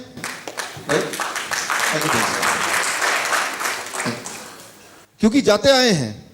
ये तो आंकड़े दिखा रहे हैं, ये मेरे आंकड़े है नहीं, जर्नल ऑफ अमेरिकन मेडिकल। अच्छा, इसको और मैं रोबोस्ट करता हूँ। सारी जो सिस्टम चलते हैं मेडिकल की दुनिया में, जो अच्छे महंगे सिस्टम, जो ज़्यादा इफेक्टिव सिस्टम है, वो अमेरिका से आते हैं, एलोपैथिक सिस्टम। अमेरिका का हेल्थ आप देखें, अमेरिका दुनिया में सबसे ज़्यादा खर्च करता है हेल्थ पे, अपने सिटीजन पे। That you all know, that highest amount of money any country spends on their citizen is America on health. लेकिन अमेरिका की सिटीजन्स की हेल्थ का इंडेक्स अगर हम देखें, अगर हम WHO के उसमें देखें, इट इज रॉक बॉटम। मतलब 70% of American at any point of time they are severely ill, severely obese, right. इसको और थोड़ा इलैबोरेट करता हूं मैं कि 1962 में यूएस में ओबेसिटी था 13%, डायबिटीज था 2.5%, हाइपरटेंशन था जितना भी था, लेकिन हाइपरटेंशन अब देखें 30% इंक्रीज हो गया, डायबिटीज 6.9% हो गया, ओबेसिटी 34% हो गया। अच्छा, एक इंपॉर्टेंट बात यह है कि अगर एडवांसमेंट हो रहा है, ज़्यादा हॉस्पिटल्स आ रहे हैं, टेक्नोलॉजी अच्छी हो रही है, तो बीमारियां क्यों बढ़ रही हैं? वो तो घटनी चाहिए ना। People should be healthy. तो ये है लॉजिक। लॉजिक से मैंने समझाया। लेकिन अब अगर आप बीमार पड़ेंगे तो क्या करेंगे? ब्रेन लॉजिक को बाईपास कर देगा उसी वक्त। ब्रेन बोले छोड़ो लॉजिक, कोई मतलब नहीं है, आप देखो पहले क्या हो रहा था, and brain will follow that, right. So वो आपकी गलती नहीं है, हमारे बॉडी की बनावट, that is how the brain behaves, right. Brain behaves whenever some action, जब भी आपको कोई एक्शन लेना है, तो एक्शन लेते वक्त ब्रेन ये नहीं देखता कि लॉजिक क्या है, साइंस क्या है, किसमें हम ठीक हो सकते हैं, किसमें हमारी भलाई है। ब्रेन सिर्फ ये देखता है कि पहले क्या हो रहा है, पहले तो वो बताओ, पहले क्या करते थे आप ये बताओ, कल तक क्या करते थे। चांसेस ये हैं कि जो भी आप कल तक करते थे, जो भी आप देखते आए हैं, चांसेस ये हैं कि चाहे उससे नुकसान हो रहा हो या फायदा हो रहा हो, you will still do that, right. That is how our brain is programmed and that is what you have to understand. अच्छा, ऐसे में हम करें क्या? तो ये तो सारी सिचुएशन है, राइट। तो इस सिचुएशन को ध्यान रखते हुए what we have to do, so आज उस पर बात कर रहे हैं कि what we have to do. यहाँ से जब घर जाएं तो इस नॉलेज को अंडरस्टैंड करते हुए इसको हम प्रैक्टिकली अपने जीवन में, अपने प्रॉब्लम्स को सॉल्व करने के लिए how we can use it, right. So उस पर हम फोकस करेंगे। अभी तक मैंने समझाया कि चल क्या रहा है, हमारा दिमाग कैसे बना है, हमारी चॉइसेस कैसे बनी है, मेडिसिन कैसे काम करता है, लीवर क्या करता है। अब मैं बताने जा रहा हूँ कि हमें क्या करना है once you go back home. Once you go back home from today what you have to do. ये 4 अक्टूबर को ये बुक लॉन्च हुई वियतनाम में। ये है दुनिया की सबसे बड़ी study on nutrition and human health. Nutrition and human health के बीच का जो कनेक्शन है, उस कनेक्शन पे दुनिया की सबसे बड़ी study, that is called China study. हमारे एजुकेटर्स को पता है, डायबिटीज एजुकेटर हैं यहाँ पे कुछ, या थैंक यू। तो ये आपने हमारे कई सारे ट्रेनिंग प्रोग्राम में नाम सुना होगा, China study, the biggest ever study on human nutrition and the disease connection, right. तो और वो 2005 में बुक लॉन्च हुई चाइना स्टडी के नाम पे। Chinese health department, Oxford university of UK and Cornell university of US, इन तीनों ने मिलकर 20 साल तक स्टडी किया पूरे दुनिया की हेल्थ का और न्यूट्रिशन का जो संबंध है उसको समझने के लिए, और उसको एक नाम दिया चाइना स्टडी, और 2005 में बुक लॉन्च किया। और उसका वियतनामीज एडिशन 2017 में 4 अक्टूबर को लॉन्च हुआ, राइट। वो ये है। सो ये लॉन्च होने से कुछ महीने पहले चाइना स्टडी के पब्लिशर ने मुझे मौका दिया, मुझे कॉन्टैक्ट किया कि जब वियतनामीज भाषा में लॉन्च होगा तो इसमें जो फॉरवर्ड है वो आपको लिखना है। तो इसमें जो वियतनामीज भाषा में लॉन्च हुआ, तो द फॉरवर्ड, राइट, आपको मेरा नाम नहीं दिखेगा दूर से, forward, I wrote the forward for the Vietnamese language, thank you. और अभी हिंदी भाषा में शायद जुलाई अगस्त तक आ जाए, तो उसमें भी फॉरवर्ड मैंने लिख के दिया है चाइना स्टडी के पब्लिशर को, राइट। सो द बिगेस्ट, दुनिया की सबसे बड़ी स्टडी न्यूट्रिशन एंड डिजीज पे। तो मैं इस सब्जेक्ट पे पिछले 10 साल से ऑलरेडी काम कर रहा हूँ, राइट। ये इनके जो साइंटिस्ट है, टी कोलिन कैम्बल, इनसे जुड़ा हुआ हूँ। सो यहाँ से मैं कुछ क्लू ले रहा हूँ कि यहाँ से घर जाके क्या करें, राइट। बहुत सारी चीज़ें जो हमारे एजुकेटर ऑलरेडी उनको पता ही है, लेकिन आज कुछ नई चीज़ें, इसको सिंप्लीफाई करने के लिए मैं आपको एग्जाम्पल दे रहा हूँ। इमेजिन कीजिए कि आज एक नया मेडिसिन, एक नई मेडिसिन का लॉन्चिंग होता है। ये गैदरिंग है, ये प्रेस कॉन्फ्रेंस है यहाँ पे, और आज अनाउंसमेंट होता है कि एक नया मेडिसिन आ गया। इमेजिन कीजिए थोड़ी देर के लिए, राइट। और उस मेडिसिन की खूबी बता रहा हूँ। मान लीजिए मैं मार्केटिंग एजेंट हूँ एक उस मेडिसिन कंपनी से, और मैं आता हूँ, भाई मैं आता हूँ यहाँ से, आप सबका स्वागत है, कि आप यहाँ पे आए और आपको जान के खुशी होगी कि आज हम एक बहुत ही बड़ी उपलब्धि को हासिल किया, क्योंकि आज हम एक नया मेडिसिन लॉन्च करने जा रहे हैं। उस मेडिसिन को लॉन्च करने से पहले मैं उसकी खूबियों से आपको मिलाता हूँ। उसकी क्वालिटी है कि 95% तक के कैंसर के रोग वो ठीक कर सकता है। उसकी दूसरी क्वालिटी है कि वो प्रिवेंट कर सकता है हार्ट अटैक, ब्रेन स्ट्रोक को, और इवन हार्ट डिजीज को वो रिवर्स कर सकता है, यानी कि ठीक कर सकता है। अगर वो डायबिटीज को पूरी तरह ठीक कर सकता है। उस मेडिसिन का डब्बा आप यहाँ पे देख रहे हैं, उसका नाम है WFPB, शॉर्ट फॉर्म में वो मेडिसिन, राइट। अच्छा, तो आप पूछेंगे कोई साइड इफेक्ट तो नहीं है? इतनी सारी खूबियां हैं। हाँ, साइड इफेक्ट भी है, उसके बारे में बताता हूँ मैं आपको। यूं मानिए मैं आपको इन्फ्लुएंस कर रहा हूँ, मैं आपको बेचना चाहता हूँ मेडिसिन आपको, राइट। तो पहला साइड इफेक्ट है कि वो वेट अगर किसी का ज़्यादा है तो कम हो जाएगा, कम है वेट किसी का ऑलरेडी बहुत पतला है तो वो मोटा होने लगेगा, पहला साइड इफेक्ट। दूसरा साइड इफेक्ट है कि अगर वो मेडिसिन खाते हुए किसी को माइग्रेन पहले से था, एक्ने था, इंटेस्टाइनल डिसऑर्डर था, जुकाम वगैरह लगता था, तो वो भी अपने आप ठीक हो जाएगा। उस मेडिसिन का एक और साइड इफेक्ट है कि एनर्जी लेवल पूरे दिन बहुत स्ट्रांग रहेगी। और एक और है कि अगर किसी को इरेक्टाइल डिस्फंक्शन की प्रॉब्लम थी तो इस मेडिसिन का साइड इफेक्ट है कि वो भी ठीक हो जाएगा। तो ये तो रहे साइड इफेक्ट, राइट। अब आपको डिसाइड करना है, मान लीजिए आप जेन्युइनली चाहते हैं कि ये मेडिसिन मैं लूं कि नहीं लूं, तो डिसाइड करते वक्त आप कुछ फैक्टर्स दिमाग में रखते हैं कि तभी जैसे आप ट्रीटमेंट लेने जाते हैं कि मैं इधर जाऊं कि उधर जाऊं, इस हॉस्पिटल जाऊं कि उस हॉस्पिटल, इस डॉक्टर के पास जाऊं कि उस डॉक्टर के पास, तो दिमाग में कुछ फैक्टर्स आते हैं जिसकी बेसिस पे आप डिसाइड करते हैं which medicine, which treatment should I take. तो वो कौन कौन से फैक्टर्स हैं? आप मुझसे मान लीजिए पूछ रहे हैं, चलो ये सब तो ठीक है, लेकिन मुझे ये खरीदना ही नहीं खरीद रहा हूं, उसके लिए कुछ फैक्टर्स हैं। Criteria to decide which treatment to choose. जब भी आप कोई ट्रीटमेंट चूज करते हैं, जब भी आप मेडिसिन चूज करते हैं या ये मेडिसिन भी चूज करेंगे, तो पहला 3 चीजों पे आप सवाल पूछेंगे। कितनी जल्दी ठीक कर सकता है ये? आपने बोला कैंसर ठीक कर देगा, लेकिन कितनी जल्दी? अगर बोलेंगे 20 साल में ठीक कर देगा, उससे पहले तो पेशेंट ही मर जाएगा। तो सबसे इंपॉर्टेंट बात, जब भी कोई ट्रीटमेंट आप लेते हैं तो पहला होता है दिमाग कि how quickly. Nobody would like to stay sick for long period, कि कुछ भी हो जाए जल्दी से जल्दी, पहला। नंबर 2 सवाल होता है कितने सारे हेल्थ प्रॉब्लम को एक साथ वो एड्रेस कर सकता है। अभी क्या होता है, एक इंसान 20 गोलियां, 25 गोलियां, 30 गोलियां, 40 गोलियां, अनलिमिटेड गोलियां खाता रहता, लेकिन एक दवाई ऐसा कि कितनी सारी प्रॉब्लम को एक साथ ठीक कर सकता है, ये भी एक इंपॉर्टेंट बात है। जितनी ज्यादा प्रॉब्लम को एक साथ ठीक करेगा, उतना ज्यादा चांसेस हैं कि आप उसको खरीद लें। तीसरा बात, how much will the health improve. एक तो है कि टेम्पररी रिलीफ मिलेगा या परमानेंटली वो क्योर होगा। तो ये 3 एक मेजर बातें हैं जिस पे आप डिसाइड करेंगे कि भाई वो मेडिसिन लेना है कि नहीं लेना है, राइट। तो सबसे पहले हाउ क्विकली इट वर्क्स, कितना जल्दी वो ठीक करेगा, इस पे बात करते हैं इन कंपैरिजन टू बाकी अवेलेबल दवाइयाँ, है ना। तो ये जब गाड़ी खरीदते हैं तो इसकी एवरेज कितनी है?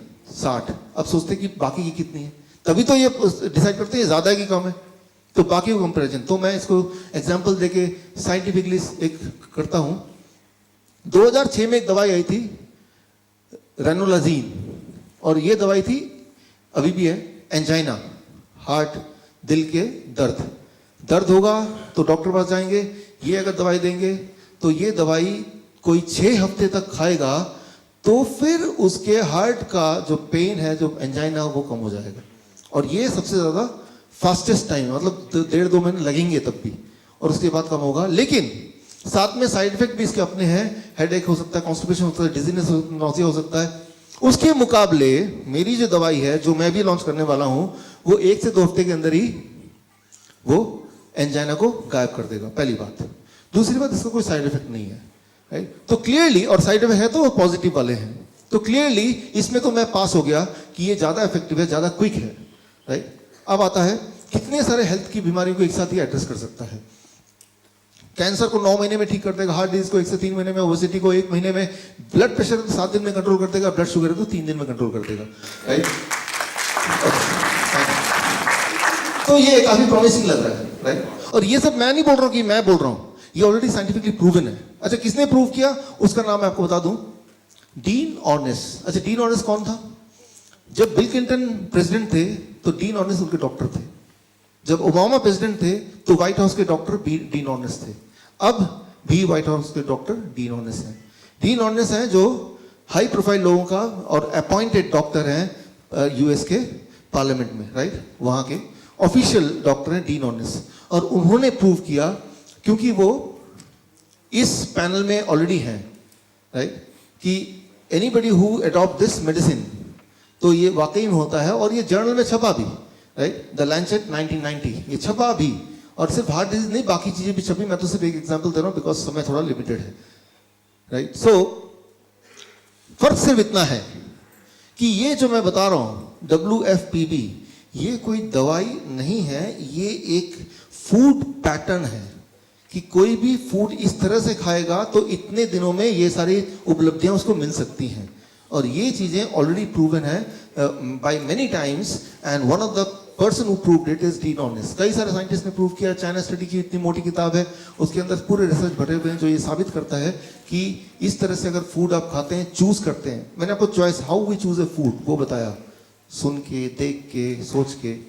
लेकिन चॉइसेस को थोड़ा अगर चेंज करेंगे तो ये सारी बीमारियां इतने दिनों में प्रॉमिसिंग तरीके से, प्रॉमिसिंग मतलब बिना साइड इफेक्ट के, उल्टा कुछ अच्छे साइड इफेक्ट के साथ बिल्कुल क्योर हो जाएगा, और वो साइंटिफिक है।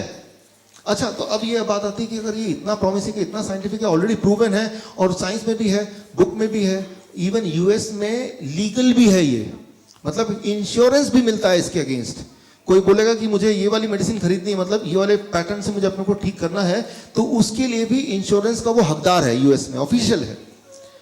तो वो अभी कुछ समय पहले हुआ है बस, लेकिन अब है। अगर ये वाकई में इतना इफेक्टिव है तो ये फैला क्यों नहीं? Why it is not spread?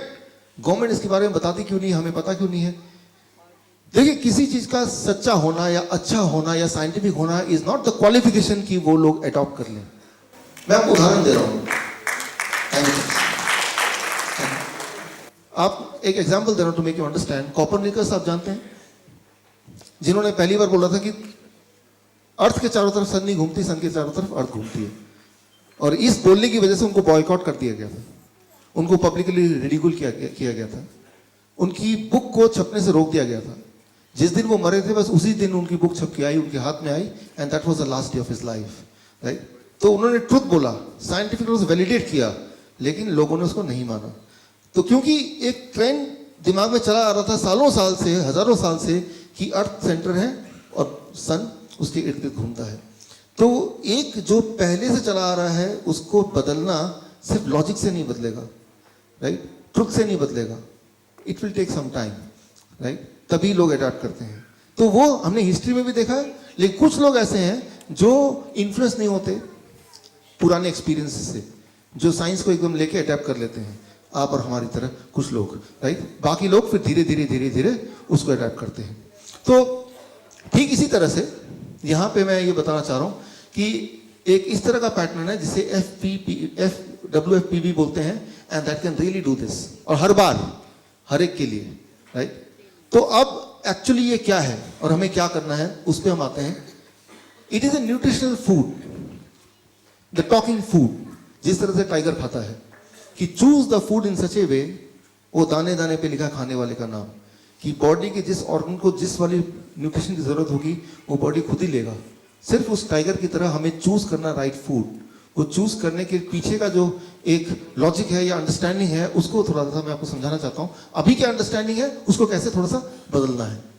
देखिए, फॉर एग्जाम्पल अभी की अंडरस्टैंडिंग क्या है कि हमें we have to take carrot, इसमें बहुत विटामिन सी होता है।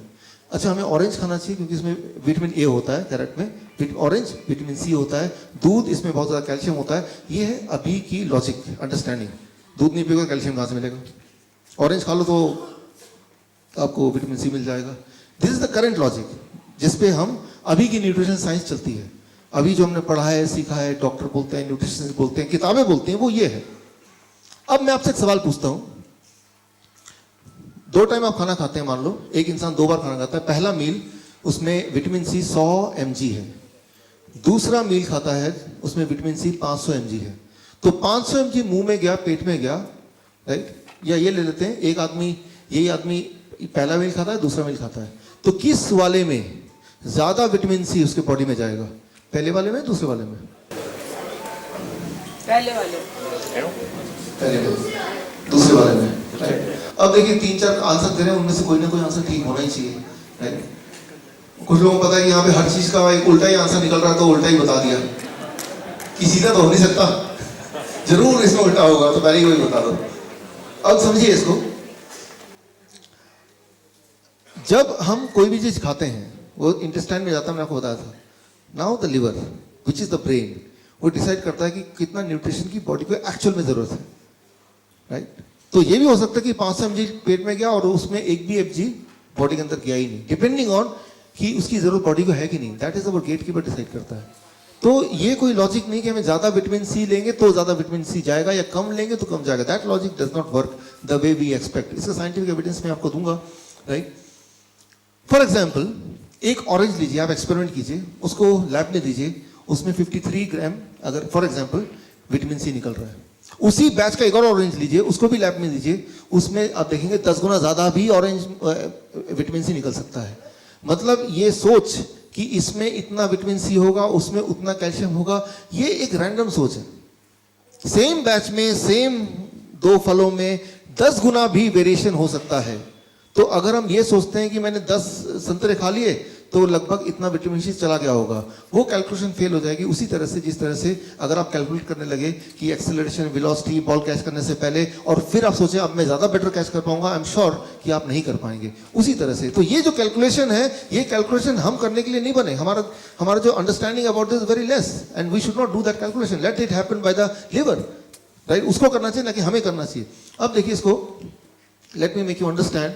जैसे मैंने आपको बताया कि फूड आता है, जब कोई चीज खाते हैं तो कितना उसमें डाइजेस्ट होगा, कितना बॉडी उसको एब्जॉर्ब करेगी, उसमें से भी कितना बॉडी ट्रांसपोर्ट करेगी, उसमें से भी ऑर्गन डिस्ट्रीब्यूशन कितना होगा, और फिर बायोकेमिकल कितने न्यूट्रिएंट जो एक्चुअली काम करेंगे, और कितना बॉडी में स्टोर होगा और कितना बॉडी में रिलीज करेगा। ये एक ऐसी चीज है जो इतना एब्रप्ट है, इतना रैंडम है कि आप उसमें कुछ भी कैलकुलेट नहीं कर सकते, कुछ भी कैलकुलेट नहीं कर सकते।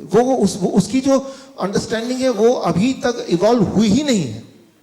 तो जब भी कोई बोलता है कि आपको तो दिन में विटामिन सी इतना लेना चाहिए ग्राम, बोलता नहीं है वो हर्बल लाइफ, आपको तो इतना ग्राम विटामिन B12 लेना चाहिए, वो तो फूड से मिलेगा नहीं, तो आप मेरे वो डब्बे से ले लो।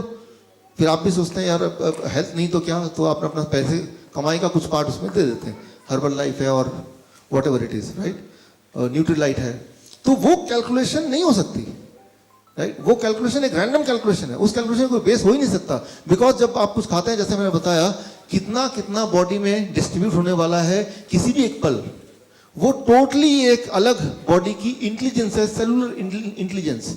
उस इंटेलिजेंस को समझना हमारा काम नहीं है, वो तो बॉडी समझे तो ही ठीक है। लेकिन हमें सिर्फ बॉडी को सपोर्ट करना है, इंटरफेयर नहीं करना है कि चलो हमने एज्यूम किया कि अच्छा वो बोल रहा है कि रोज 50 mg विटामिन सी बॉडी में होना चाहिए, तो मैं 2 टैबलेट खा रहा हूँ। Now you are interfering with the body science. वो कुछ इस तरह से होगा, आप ड्राइवर है, आप पीछे की सीट में बैठे हैं, आपको लग रहा है ड्राइवर ठीक से चलाएगा कि नहीं पता नहीं, तो आपने क्या किया, पीछे की सीट में भी एक स्टीयरिंग लगा दिया। ठीक रहेगा ये आइडिया कि ड्राइवर को गाइड करने के लिए स्टीयरिंग पीछे भी, जब मन चाह आपने भी स्टीयरिंग घुमा दिया, तो क्या होगा? Only one thing can happen, that is accident, that is confusion. Similarly जब आप डिसाइड करते हैं कि मेरा ब्लड प्रेशर इतना है, अरे इतना लगता है ठीक नहीं है, तो इसको थोड़ा कम करना चाहिए, तो एक टैबलेट ले लेते हैं। तो आप क्या करते हैं? वही करते हैं कि पीछे वाली सीट का जो स्टीयरिंग है उसको आप कंट्रोल करने की कोशिश करते हैं। तो आगे वाला सोचता तुम चला रहे, मैं क्यों चला रहा हूं। तो बॉडी बोलता है यार तुम ब्लड प्रेशर मैनेज कर रहे हो तो तुम ही करो, right, why should I manage, right. So blood pressure is not that simple. अच्छा देखिए, ब्लड प्रेशर क्या है? इमेजिन कीजिए आपके घर में एक टैप है और टैप के नीचे आपने एक पाइप लगा दिया, टैप ऑन कर दिया, पानी जाएगा। अब टैप पाइप को पकड़ लीजिए, दबा दीजिए, फ्लो बढ़ेगा घटेगा? बढ़ेगा ना। वाटर प्रेशर इंक्रीज होगा डिक्रीज होगा? इंक्रीज होगा, राइट। सो जितना डायमीटर कम होगा उतना प्रेशर बढ़ेगा। ठीक उसी तरह से हमारा ब्लड वेसल में जब ब्लॉकेज होता है तो डायमीटर कम होता है कि बढ़ता है? घट गया, तो ब्लड प्रेशर बढ़ेगा या घटेगा? बढ़ जाएगा। अब दवा से जब आप प्रेशर घटाते हैं तो एक्चुअली हार्ट को वीक करते हैं तो प्रेशर घट जाता है, लेकिन प्रेशर का घटने का मतलब ब्लॉकेज घट गया क्या? तो प्रॉब्लम वही की वही है, सिर्फ वो पैरामीटर चेंज हो गए। और बदले में क्या हुआ, वो जो इंसान है वो ब्लड प्रेशर घटाने के चक्कर में उसका हार्ट कमजोर हो रहा है। At that cost he is getting the right और एक्सपेक्टेडली राइट ब्लड प्रेशर।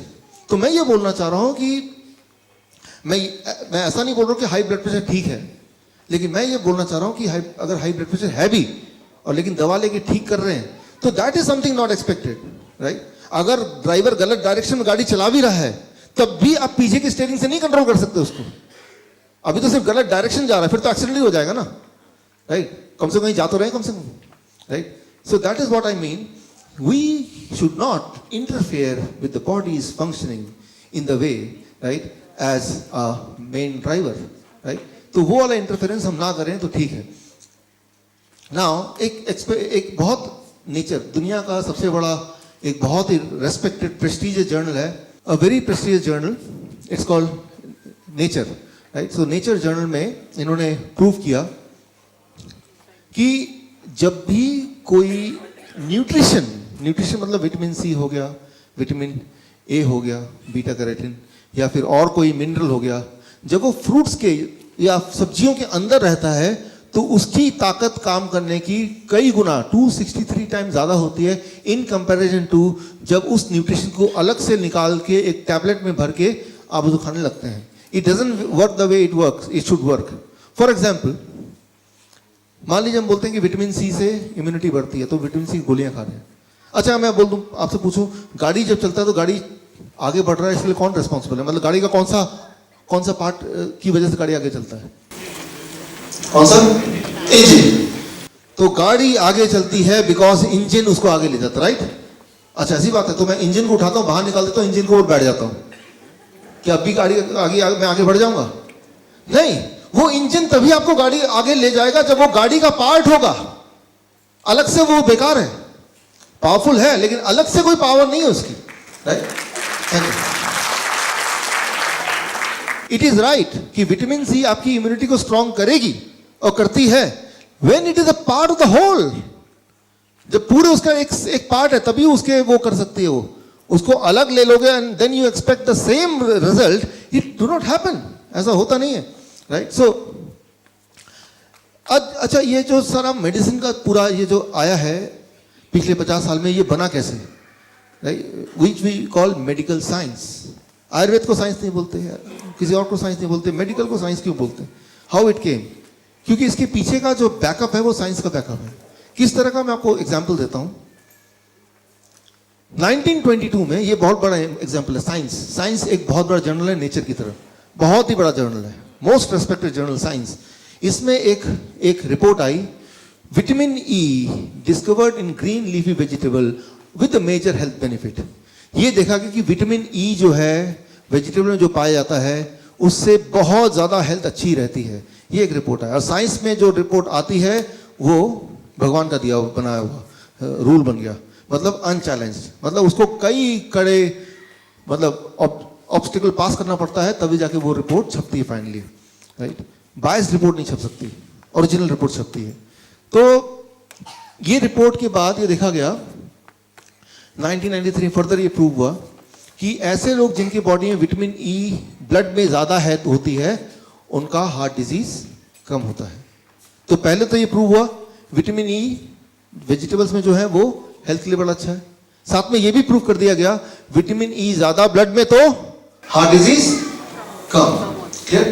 अब आप एक बिजनेसमैन है, आपने क्या किया, ये दोनों रिजल्ट निकाले और तीसरे आदमी को दिखाया जिसको बेचना चाहते हैं, देखो भाई vitamin C is good for health and is good for heart disease. वो मान गया, साइंस जर्नल में आया. आपने क्या किया, अनजाने में या जानबूझ के वेजिटेबल फूड से विटामिन सी निकाला, उसकी गोली बनाई, ये गोली ले लो, राइट. और आपने इसको देख लिया और वो मार्केटिंग वाले ने मार्केट कर दिया और आपने एक्सपेक्ट किया कि भाई अब ये वैसे ही काम करेगा, राइट. तो इससे ये शुरू हुई और ये जेन्युइनली शुरू हुई कि लगा लोगों को, एफडीए को लगा, साइंटिफिक कम्युनिटी को लगा कि ऐसा ही तो होना चाहिए. लेकिन जिन लोगों ने ये दवाइयां लेनी शुरू की उनको ट्रैक करना शुरू किया, ट्रैकिंग एजेंसीज. फिर फाइनली ये रिपोर्ट आया 2008 में, vitamin E in supplements can increase the heart disease, right. Vitamin E supplement form में लेंगे तो हार्ट डिजीज बढ़ेगा, विटामिन ई अगर सब्जियों से डायरेक्ट बॉडी में आएगा तो हार्ट डिजीज घटेगा. Right, understand? सेम न्यूट्रिएंट है but two opposite action depending on how you are taking it. क्या ले रहे हैं ये इंपॉर्टेंट नहीं है, कैसे ले रहे हैं that plays an important major role. लेकिन ये अंडरस्टैंडिंग कब आई मेडिकल साइंस में? ये आते आते 2008 हो गया, अब आ रही है धीरे धीरे, आज से 10 साल पहले, राइट, या उससे भी और थोड़े से पहले, कि क्या ले रहे हैं वो इंपॉर्टेंट तो होगा लेकिन कैसे ले रहे हैं, कौन से सोर्स से आ रहा है, that is even more important. Rather उसको सप्लीमेंट फॉर्म में लेंगे तो जो एक्सपेक्टेड उसका बेनिफिट था वही उसका नुकसानदेह हो जाएगा, राइट? अब वो नहीं पता, क्योंकि मेडिकल कॉलेज में मेडिकल कॉलेज में जो न्यूट्रिशन सब्जेक्ट होता है 7 साल में वो 7 घंटे का होता है, 7 आवर्स, उसी में सारा न्यूट्रिशन साइंस होता है। और बाकी जो पढ़ाई होती है वो ड्रग्स की होती है, दवाइयों की होती है, दवाई का वो हाफ लाइफ डोज, कितना ड्रग्स से लिवर कैसे काम करेगा वो होता है। तो इसीलिए उनको नहीं पता, क्योंकि उनके सिलेबस का पार्ट नहीं है। तो they are not the right person to talk about nutrition. Nutrition एक अलग फील्ड है, medical doctors are different field, they are made to injection देना, दवाई देना, सर्जरी करना, ये उनका काम है, राइट? उनका काम फूड के बारे में नहीं बताना है, न्यूट्रिशन के बारे में नहीं बताना है उनका, राइट? तो उनको पता नहीं होगा क्योंकि उनका सिलेबस का पार्ट नहीं है, राइट? सो और कुछ समय पहले, आज से 10-15 साल पहले तो मेडिकल साइंस को भी नहीं पता था, राइट? साइंस को भी नहीं पता था, बट नाउ साइंस को कैसे पता चलता है? Science itself is not science. पहले एजम्पशन होता है कि शायद ऐसा फायदा होगा, फिर कुछ लोग उसको अपनाते हैं, लाखों लोग, फिर उनको ट्रैक किया जाता है सालों साल तक, फिर देखता है ये तो उल्टा हो गया, फिर दैट बिकम्स अ साइंस, फिर रिजल्ट को कोलेट करते हैं, वो रिजल्ट को डिस्प्ले करते हैं, राइट? तो पहले एक एक्सपेक्टेड गोल होता है, शायद ऐसा काम करें, उससे वो जर्नी शुरू होती है, फिर वो 10 साल चलती है, हजारों लाखों लोग उससे पीड़ित होते हैं, फिर वो उसका रिपोर्ट कलेक्ट होता है, फिर वो जर्नल में आता है, this is science, right? Science ऐसे होता है। वो मॉलिक्यूलर लेवल में पहले ही पता चल जाए कैसे काम करेगा, वो साइंस नहीं है, उतने इवॉल्व अभी तक टेक्नोलॉजी हुई नहीं है।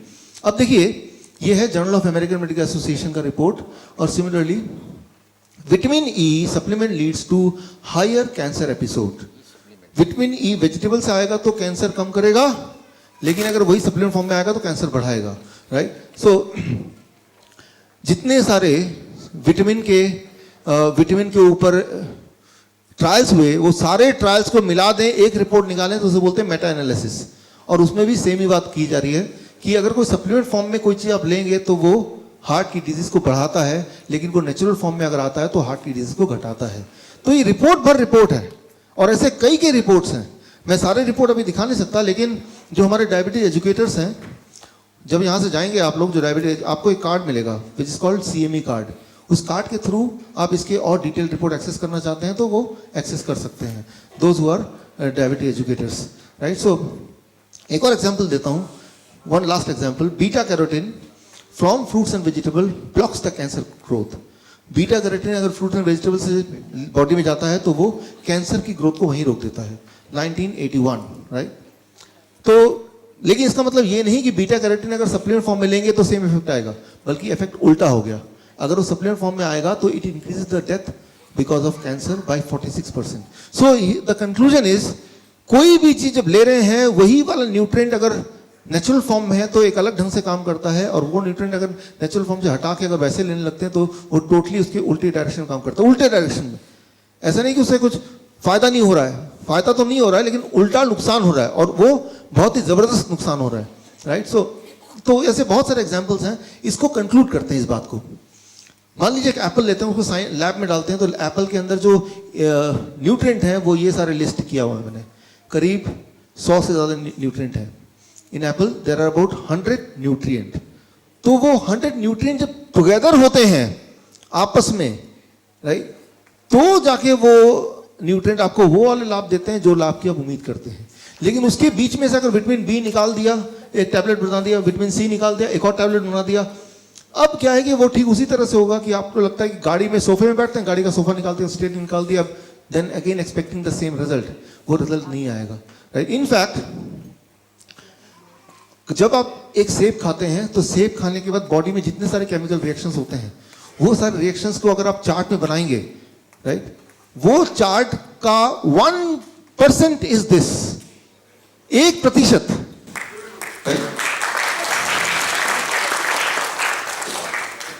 99% इसको और बढ़ा दीजिए। तो जब एक सिंपल एक्शन एक सेब खाने का होता है तो बॉडी में न जाने हजारों लाखों कितने सारे केमिकल रिएक्शंस होते हैं जो आप कॉम्प्रीहेंड नहीं कर सकते, अंदाजा नहीं लगा सकते, और वो आपका काम भी नहीं है। जैसे मैंने आपको वो बॉल वाला एग्जाम्पल बताया, वो आपका काम नहीं है कि मैं उसको कैलकुलेट करूं, उसको करूं, that is not your job. और अगर जैसे ही आप इस कैलकुलेशन में लग जाते हैं तो हमारी जो हार है वो वहीं से शुरू हो जाती है, लॉस वहीं से शुरू हो जाता है। We should not calculate, right, because we cannot calculate. अब मॉडर्न मेडिसिन में क्या है गड़बड़ अच्छा ब्लड प्रेशर ज़्यादा हो गया, उसको घटा दो। ब्लड शुगर ज़्यादा हो गया, उसको घटा दो। अच्छा कैंसर हो गया स्पाइन, उसको काट दो। हार्ट अटैक है, चलो एक स्टेंट लगा देते हैं। तो जब भी हम इस तरह के एक्शन करते हैं तो बॉडी का जो बैलेंस है, मैंने आपको ऑर्केस्ट्रा का एग्जाम्पल दिया था, राइट, वो जो हारमोनी है वो लॉस हो जाता है।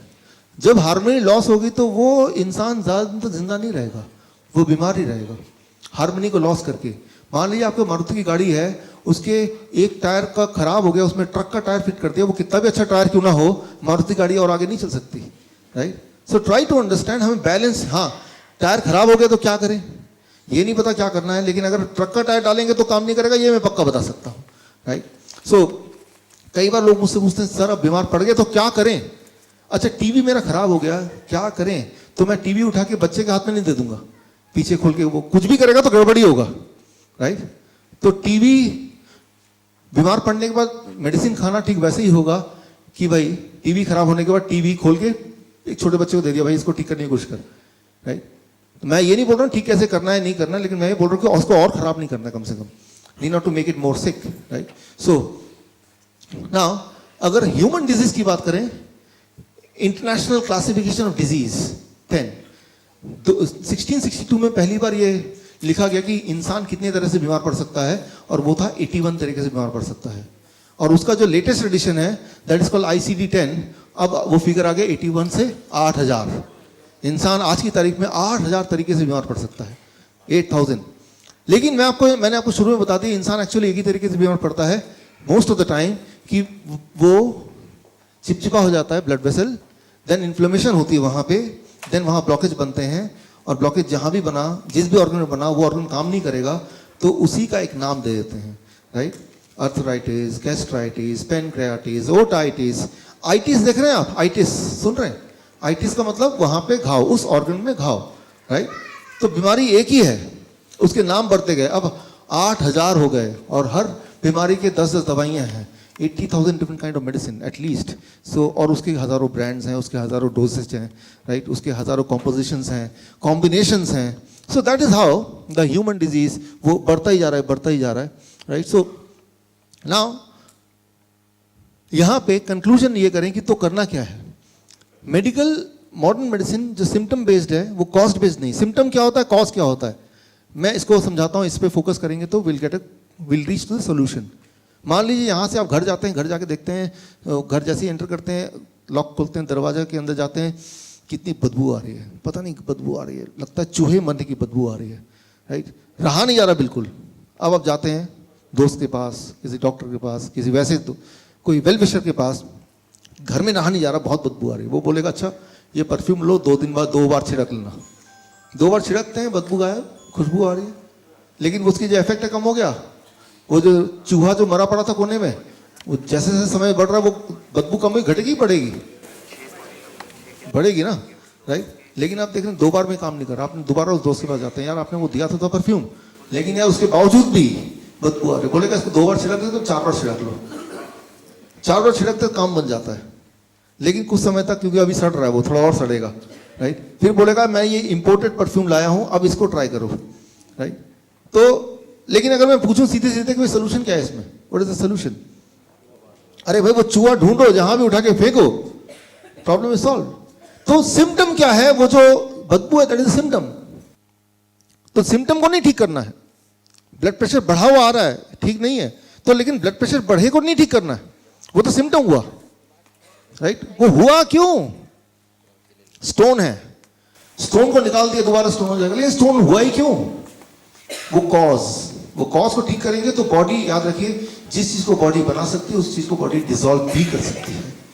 अगर बॉडी ब्लॉकेज बना सकती है तो बॉडी ब्लॉकेज डिसॉल्व कर सकती है, बॉडी स्टोन बना सकती है तो बॉडी स्टोन डिसॉल्व कर सकती है, बॉडी अगर किडनी डैमेज होता है तो किडनी रिवाइव हो सकता है। लीवर तो ऐसा है, वो छिपकली की पूंछ की तरह, उसको काट के 2 टुकड़े कर देंगे तब भी नया लीवर आ जाएगा।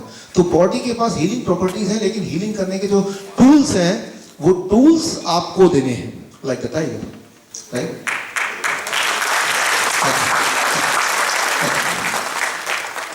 सो यहाँ पे हम क्या करें आज के बाद ताकि हम ठीक रहें। एक तरीका ये है एक्सरसाइज करें, दौड़ें, भागें। कई बार लोग बोलते हैं दौड़ने भागने को आप इंक्लूड क्यों नहीं करते अपने ट्रेनिंग प्रोग्राम में? दौड़ना भागना इज़ गुड, मैं भी खुद एक्सरसाइज करता हूँ रोज़, और मुझे लगता है एक्सरसाइज करना इज समथिंग वेरी इंपॉर्टेंट। लेकिन exercise itself may not give you the health. मैं उदाहरण दे रहा हूँ, ये एक इंटरेस्टिंग बुक है मेरे पास, एक कॉपी है इसकी, देना ज़रा बुक। ये 1977 में बुक लॉन्च हुई थी। इस बुक ने सिखाया है पूरे दुनिया को हाउ टू रन। ये बेस्ट सेलर था, जेम्स फिक्स, दुनिया को सिखाया कि रन दौड़ना कैसे है, राइट, दौड़ना। 1984 में 52 की एज में इनकी हार्ट अटैक से डेथ हो गई, राइट। मैं ये नहीं बोल रहा हूँ कि दौड़ने से हार्ट अटैक हो सकता है, I am not saying that, right. मैं सिर्फ इतना बोल रहा हूँ कि अगर हम सोच रहे हैं कि मैं रोज एक्सरसाइज करता हूँ तो मैं हेल्दी रहूंगा, तो एक्सरसाइज करना एक इंपॉर्टेंट पार्ट है, लेकिन सिर्फ पार्ट है वो, it itself is not complete, that's what I mean, right. आपने ये चेहरा देखा है, सुना है, जानते हैं? आर्नोल्ड कितनी बार वर्ल्ड ओलंपियाड बने, बॉडी बिल्डर 8 बार मेरे ख्याल से, राइट। तो इट सीम्स कि he is the healthiest person in the planet, लेकिन अपनी ऑटोबायोग्राफी में इन्होंने रिवील किया कि इनको हार्ट की बीमारी है। मैं इसे इतना बोलना चाह रहा हूं, अगर आप बोल रहे हैं कि मैं तो रोज एक्सरसाइज करता हूं, मैं तो रोज योगा करता हूं, तो I should be healthy, that is one component. याद रखिए, आपका अपनी गाड़ी कितनी भी अच्छी क्यों ना हो, उसमें राइट फ्यूल अगर नहीं डालेंगे तो गाड़ी अच्छी कैसे रहेगी, राइट। गाड़ी तो अच्छी होनी ही चाहिए, वो ये करेगा, गाड़ी को मजबूती देगा, आपके बोन्स हैं, हड्डियां हैं, आपके फेफड़े हैं, उसको वो मजबूती देगा, लेकिन राइट फ्यूल नहीं होगा तो ये भी क्या करेगा, राइट। तो राइट फ्यूल का मतलब क्या होगा? Right food, that is the talking food, the food which communicate to us, the food with which you can communicate, right? So अभी क्या करना है, एक मेरा एक फेवरेट वीडियो है 2 मिनट का, 1 मिनट का, वो आप में से जो लोग पहले मेरे लेक्चर में आए वो उन्होंने देखा होगा, लेकिन बाकियों के लिए 1 minute you have to see this. Bill Clinton का उदाहरण, 2004 में उनको 4 बाईपास सर्जरी हुए, 2005 में 1 लंग सर्जरी हुआ, 2010 में 2 एंजियोप्लास्टी हुआ, बीमार पड़ते चले गए, जैसा कि नॉर्मली होता है। कोई भी सर्जरी का पेशेंट पहले ऐसा नहीं बनता।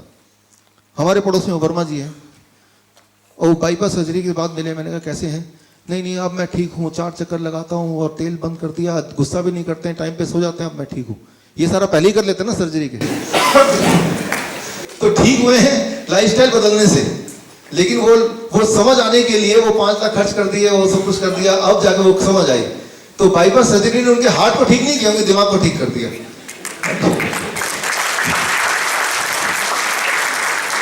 यही सारी बातें पहले बोला कि भाई आप थोड़ा चक्कर लगाओ, थोड़ा गुस्सा कम करो, ठीक टाइम पे सो जाओ, ठीक से खाना खाओ, right. So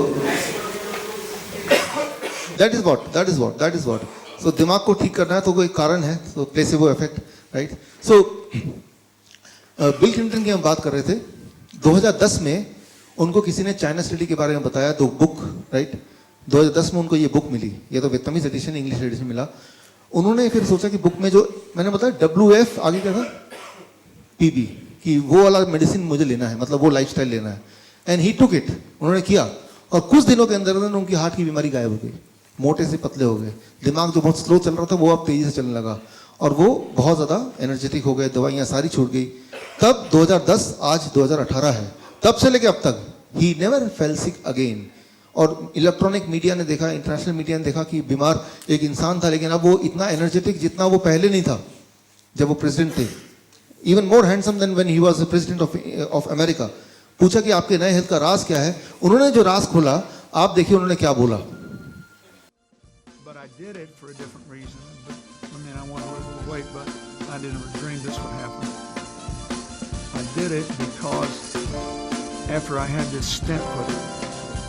I realized that even though it happens quite often that after you have bypasses, you lose the veins because they're thinner and weaker than arteries. The truth is that it clogged up, which means that the cholesterol was still causing buildup in my vein that was part of my bypass.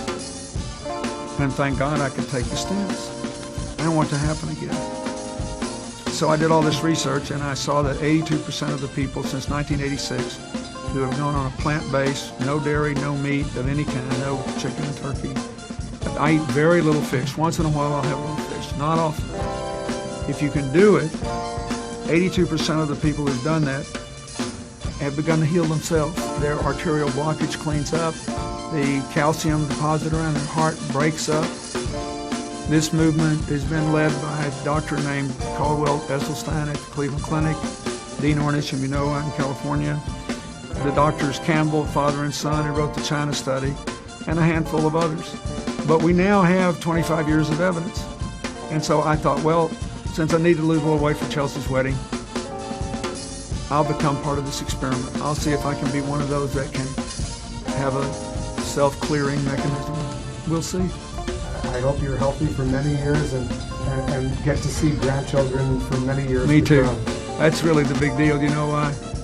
Hillary and I, we're happy. We love our son-in-law and we admire him, and we'd like to be around. If there's grandkids, we want to be there to do our part. President, good luck. Thank you. सो अभी आपने सुना, इन्होंने China study का जिक्र किया, China study के author T गोलिन Campbell का जिक्र किया, इन्होंने बताया किस तरह से उन्होंने डाइट चेंज किया और उसके बाद किस तरह से वो हेल्दी रहे, राइट। सो उन्होंने ये मुहिम बनाया अपने जीवन का कि मैं जहाँ भी जाऊँगा इसको प्रमोट करूँगा, और अमेरिका के स्कूलों में भी जाते हैं, जाके उसको इस डाइट को प्रमोट करते हैं, जो चाइना स्टडी जिसके बारे में आपको बताने वाला हूँ, जिसको मैं WFP बोल रहा था, WFP उसको फुल फॉर्म बताऊँगा मैं आपको। लेकिन उसको गहराई से देखेंगे कि bill Clinton one of the most powerful person on earth, उनको भी इस चीज़ को स्प्रेड करने में बड़ी कठिनाई आ रही है, और क्यों आ रही है, कैसे आ रही है, वो तो बोलने की जरूरत नहीं, अंडरस्टैंडेबल, राइट। आप तक क्यों नहीं पहुंच रहा है, देयर इज समवन जो कि चाहता नहीं कि ये आप तक पहुंच जाए, but anyway this is your opportunity to take it back home and try it yourself, अपने आप पे कीजिए। So 98% lifestyle according to this book can be prevented and can be cured. Prevented मतलब रोका जा सकता है, क्योर्ड मतलब अगर हो भी गया तो ठीक किया जा सकता है। 98% राइट साइंटिफिकली प्रूवन है, if you can be on WFPB diet, right. ये डाइट क्या है, इसका फुल फॉर्म क्या है? WFPB मतलब whole food plant based diet, इसी नाम से इस बुक में जाना जाता है इस तरह के खाने को, whole food plant based diet. Food coming from plant to be eaten without changing the form. Simple form में ऐसा खाना जो पौधों से, पत्तों से आता हो, प्लांट से आता हो, और उसके फॉर्म को अगर ना चेंज करके उसी रूप में खाया जाए तो उसे बोलते हैं WFPB। दैट्स हाउ, इनके जो ऑथर ने इसका नाम दिया, दैट इज हाउ। तो इसमें करना क्या है, वो तो इतनी मोटी बुक है, इसको समझेंगे नहीं, मैंने एक सिंपल आपके लिए बना दिया है, एक I call it the food calendar. तो जब यहाँ से आप जाएंगे बाहर ट्रेनिंग खत्म होने के बाद, तो you can take this food calendar with you, और क्या करना है, कैसे करना है, खुद के लिए कैसे करना है, दूसरे के लिए कैसे करना है, वो किस तरह से आपको वो चार्ट बनाना है अपने लिए, वो इसमें डिजाइन कर दिया है। इसको मैं आपको एक्सप्लेन कर देता हूँ थोड़ा सा। देखिए यहाँ आप देखिए नीले कलर का निशान है, it's called the blue zone. Blue zone, दुनिया में कई सारी जगह ऐसी हैं जिसको ब्लू जोन के नाम से जाना जाता है। ब्लू जोन एक टर्म आया 2005 में, जब ये किताब लॉन्च हुई तब एक टर्म आया, विकिपीडिया में देखेंगे तो पाएंगे ब्लू जोन। ब्लू जोन उस जगह को बोला जाता है जहां पे लोग 100 साल से ज्यादा जिंदा रहते हैं, उस जगह को बोला जाता है ब्लू जोन। वो कौन सी जगह है? ये सारी जगह आप देख रहे हैं अलग अलग कॉन्टिनेंट्स में, these all are called blue zone because यहाँ के जो निवासी हैं they live for more than 100 year. Number one, they are never sick, diabetes, heart disease, cancer ये उनमें नहीं होता, और अपने जीवन के आखिरी घड़ी तक वो they are able to work in the same way as any youth works, right? So these are called, they cross the century by dancing। वो हार्ट पे नहीं रहते हैं, वो तब भी बहुत ही ज़्यादा एक्टिव रहते हैं, और ये पूरी लिस्ट है ब्लू जोन की। सो 2005 में एक लिस्ट बनाई गई कि ऐसे ऐसे जगह पूरे दुनिया में जहाँ पे लोग 100 साल से ज़्यादा जिंदा रहते हैं और हेल्दी रहते हैं, तो उनको एक नाम दिया गया ब्लू जोन। फिर एक जोन है, ऊपर देखेंगे इसमें रेड जोन, ऊपर यहाँ पे रेड जोन वो है जहाँ पे लोग सबसे ज़्यादा बीमार रहते हैं, उसकी भी लिस्ट है यहाँ पे इसमें है। उस लिस्ट से ज़्यादा इंपॉर्टेंट नहीं, हम कहीं उनके बीच में, ना तो बहुत बीमार है ना ही बहुत हेल्दी है, हम इस बीच में हैं। We can call it yellow zone, कि ट्रांजिशन में है। हम में से कुछ लोग बहुत बीमार हो सकते हैं, लेकिन सबके सब बहुत बीमार नहीं है। तो ये ब्लू जोन में जो लोग रहते हैं वो क्या करते हैं कि वो इतने हेल्दी, वो भी इंसान है, वो सारे कॉन्टिनेंट में फैले हुए हैं, कोई एक जगह पे नहीं है। अगर कोई बोलता है कि एनवायरमेंट की वजह से है, ऐसा नहीं है, they are spread all across the world. So what they do and how they stay healthy till the last day of their life, इस पे रिसर्च हुई, और उस रिसर्च को में देखा गया कि अगर इस तरह से कोई अपना लाइफस्टाइल चेंज करेगा, जिसको नाम दिया गया WFPB, तो it takes about 3 days to come out of blood sugar problem, 1 week to control the blood pressure, and about 1 month extra fat को लूज करने के लिए। एक्स्ट्रा फैट को लूज करने के लिए इतना समय चाहिए। अगर वो टाइम देखें एवरेज तो इतना टाइम चाहिए। तो इस टाइम में हमें क्या करना पड़ेगा उसके लिए? अब देखें यहाँ पे एक टेबल बना है, इस टेबल में आपको पता करना है अपना फूड इंडेक्स। हर एक इंसान का एक फूड इंडेक्स नंबर है, वो आपको पता करना है। वो पता करने के लिए टेबल आप यूज कर सकते हैं, सिंपल टेबल है। इसमें आपको सिर्फ इतना करना पड़ेगा, यहाँ पे आपका आ जाएगा हाइट, मान लो ये 5 फीट है, और यहाँ पे आ जाएगा आपका वेट, मान लो 60 kg। 5 फीट और 60 kg, यहाँ पे आ जाएगा 500 क्रॉसिंग में, तो योर फूड इंडेक्स इज 500। मतलब अगर आपकी हाइट 5 फीट की है और आपका वेट 60 kg का है, तो आपका फूड इंडेक्स क्या हुआ? 600, right? So your food index is 500। सो इस तरह से आपके हाइट और वेट के हिसाब से एक नंबर आएगा, वो नंबर है आपका फूड इंडेक्स, राइट? ये जो बुक में सारा कुछ एक्सप्लेनेशन उसको मैंने सिंप्लीफाई करके मैंने ऐसे बना दिया ताकि आप आराम से उसको कर पाएं घर जाके। अब फूड इंडेक्स को अंडरस्टैंड करने के बाद सेकंड, ये आपका हाइट है, ये आपका वेट है, राइट? अब alpha it is the food index, और उस फूड इंडेक्स की वजह को यूज करके fruits, alpha is the food index, यानी कि 500 grams of fruits, vegetable 500 grams of vegetable, leaves 0.1 यानी कि 50 ग्राम्स ऑफ लीव्स, नट्स 0.05 यानी कि 25 grams of nuts, 25 grams of sprouts. कुल मिला के ये आप घर पे देख सकते हैं कि ऐसे आप अपना रफली एक चार्ट बना सकते हैं कि इतना मुझे खाना है, रफली एक चार्ट बना सकते हैं। वो एक रफ चार्ट होगा, उसके बाद आपका इनर इंटेलिजेंस आपको गाइड करेगा। पहले एक चार्ट बना दिया, फिर आपका inner intelligence they will guide you further to modify the chart, right? और उसको कैसे खाना है, कब क्या खाना है, उसका भी एक रफ चार्ट ये है। ये एक पाई चार्ट है, इसको ध्यान से देखेंगे तो इसमें सारा एक्सप्लेन्ड है, right? And if you can do it, right, अगर आप इसको करते हैं तो कुछ महीनों में, जो कैंसर है it takes 9 months, right? Heart disease takes 1 month, मोटापा है तो 1 महीना, कुछ महीनों के अंदर बीमारियां जाती रहेंगी। लेकिन इसमें एक गड़बड़ है, उस गड़बड़ को मैं एक्सप्लेन करना चाहता हूं। मैं उदाहरण दे रहा हूं, स्टीव जॉब बीमार पड़े थे 1974-75 में, उनको कैंसर हो गया था। तो वो तब वो स्टीव जॉब नहीं थे, एक्चुअली एक आम इंसान थे। तो वो इंडिया आए थे, जैसा कि उन्होंने अपने बायोग्राफी में लिखा है, ऑटोबायोग्राफी। और इंडिया आके उन्होंने इस तरह का जो खाना हम बोलते हैं, जैसे नेचुरोपैथी कहते हैं इंडिया में, भारत में, राइट, वो सीखा और वो खाने लगे और वो कैंसर से ठीक हो गए और वो ठीक रहने लगे। फिर 2000 के बाद उन्होंने जब उनकी पत्नी ने पूछा कि भाई आप इस तरह से खाना क्यों खाते हो, कच्ची खाना खाते हो, कच्ची सब्जी, तो मजाक में उन्होंने रिवील कर दिया कि भाई मुझे तो कैंसर था और मैं ऐसे खाता हूँ। वो जो कैंसर वर्ड सुना, उसकी बीवी ने और उनके दोस्तों ने पकड़ के उनको डॉक्टर के पास भेज दिया हॉस्पिटल में। ये तो कैंसर, और ये क्या कर रहे हैं, तो सारी खतरनाक चीज खा रहे, राइट? तो that I call yellow zone transition. आप देखते हैं ना येलो जोन का क्या होता है, गाड़ी जब आप ट्रैफिक लाइट में होते हैं, येलो वाला टाइम होता है, उसमें क्या होता है, आप जा नहीं सकते, लेकिन तब हार्ट बीट कम होती, ज्यादा होती है, राइट? तो जाना है, तैयारी कर रहे हैं, बट जा नहीं सकते अभी। तो मैंने देखा जो diabetes educator they will relate to it, कि जैसे ही आप इस डाइट पे आते हैं, जो पेशेंट आता है तो वो येलो जोन में आता है, तब आसपास वाले जो है इन्फ्लुएंस करते हैं, अरे ये क्या कर रहे हो, राइट? आप जाके करेंगे तो बोलेंगे आपके घर वाले जो हैं, आप तो वो हेल्थ की ट्रेनिंग में गए, आप अपना हेल्थ ठीक करना, आप तो दिमाग खराब करके आ गए, राइट? ये क्या कर रहे हो, व्हाट इज दिस? आपने दूध पीने छोड़ दिया इसके हिसाब से, राइट? डेयरी प्रोडक्ट छोड़ दिया, ये दवाई भी छोड़ दी। So this called yellow zone, मतलब वो डर वाला टाइम। उस टाइम में आपका बिहेवियर क्या होगा, आपका बिहेवियर एक्सपेक्टेडली क्या होगा, वो ये होगा कि पास्ट में मैं क्या करता था, तो क्या करेंगे आप, छोड़ छाड़ के ब्रेन बोलेगा यार तुम चुपचाप उसी रास्ते पे चलो जैसे चलते आए हो, तो रिजल्ट भी वही वाला आने वाला जो आया करता था, that you know well, right? If you don't do new action you can not get the new result, right? फिर कुछ दिन बाद मिलते हैं, डॉक्टर साहब मैंने आपका वो सेमिनार अटेंड किया था, मैं तो अभी भी वैसे ही हूँ, लेकिन एक्शन थोड़ा चेंज, वैसे सेमिनार तो अटेंड किया था आपने, right? So you to change your action also, you to gold enough. मैं आपको एक उदाहरण से समझाता हूँ इस चीज को। देखिए मान लीजिए ये एक वुडन लॉग है, लकड़ी का टुकड़ा है, चलना है, 2 फीट चौड़ाई है, 10 फीट लंबाई है, इसके ऊपर चलना है, चल पाएंगे आप? ऑफ कोर्स चल पाएंगे। लेकिन इसमें 2 स्टूल के बीच में रख दूं, क्या आप तब भी चल पाएंगे? आप बोलेंगे हाँ चल लेंगे भाई। अगर मैं 2 बिल्डिंग के बीच में रख दूं सेम चीज को, स्किल वही है, करना वही है, कोई नई चीज करने नहीं बोला, लेकिन अब आपका जो पास्ट का एक्सपीरियंस है वो इन्फ्लुएंस करेगा। पता नहीं क्या होगा, गिर गया तो क्या होगा, हड्डियां टूटेंगी, कितने टुकड़े हो जाएंगे मेरे, मैं मर जाऊंगा, मेरे तो बच्चे भी हैं, हजारों चीज, that is called the past experience, you're influence by the past experience.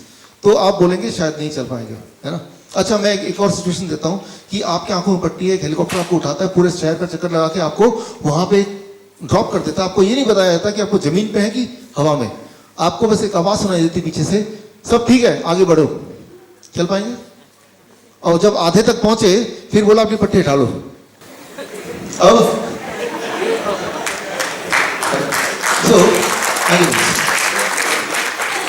तो कोई भी चीज जब आप करते हैं, करने की कोशिश करते हैं, तो वो जो कर पा रहे हैं या नहीं कर पा रहे हैं वो आपके स्किल पे निर्भर नहीं करता है कि बड़ी मुश्किल चीज है, बड़ी आसान चीज है। वो निर्भर करता है कि what I call it yellow zone syndrome, right. वो येलो जोन सिंड्रोम, वो जो हार्ट बीट फास्ट हो गया, रेड येलो लाइट, राइट।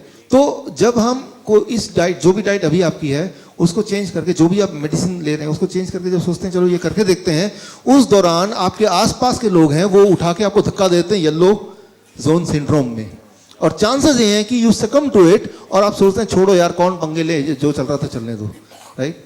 तो आपको बस उस येलो जोन को पार करना है, येलो जोन सिंड्रोम। इसीलिए हमारे पूरे भारत में करीब 750-800 diabetes educator, we call them diabetes educator, और अब भी काफी सारे आप में से हैं, एक बार फिर हाथ को उठ खड़ा, या थैंक यू। तो उस वक्त येलो जोन से आप भागे ना, इसलिए मेरी तरह ऐसे बहुत सारे डायबिटीज एजुकेटर हैं जो अपने अपने प्रोफेशन में हैं, बहुत अच्छा काम कर रहे हैं, लेकिन खुद येलो जोन को क्रॉस करके वो इस जोन में आए हैं, ब्लू जोन में, अब चाहते हैं कि बाकी लोग भी आए, राइट। सो वो येलो जोन में से आप वापस, अगर रीडिंग किस दिन देख लिया ब्लड प्रेशर का 140 141/91 हो गया, तो घबरा के दवा लेना शुरू करेंगे कि नहीं, that is yellow zone syndrome. तो बस वहीं पे आपको स्ट्रांग रहना है। मैंने आपको क्लियरली साइंस समझा दिया कि दवा लेंगे तो नंबर घट जाएगा, लेकिन आपका इरादा नंबर घटाने का है या हेल्थ को बढ़ाने का, दोनों एक चीज नहीं है। अक्सर आपने सुना होगा हॉस्पिटल जाइए, कान में वो पेशेंट, वो नर्स डॉक्टर बोल, डॉक्टर साहब वो पेशेंट तो मर गया, लेकिन अच्छी बात यह है कि ब्लड प्रेशर अभी भी, ब्लड शुगर अभी भी नॉर्मल है।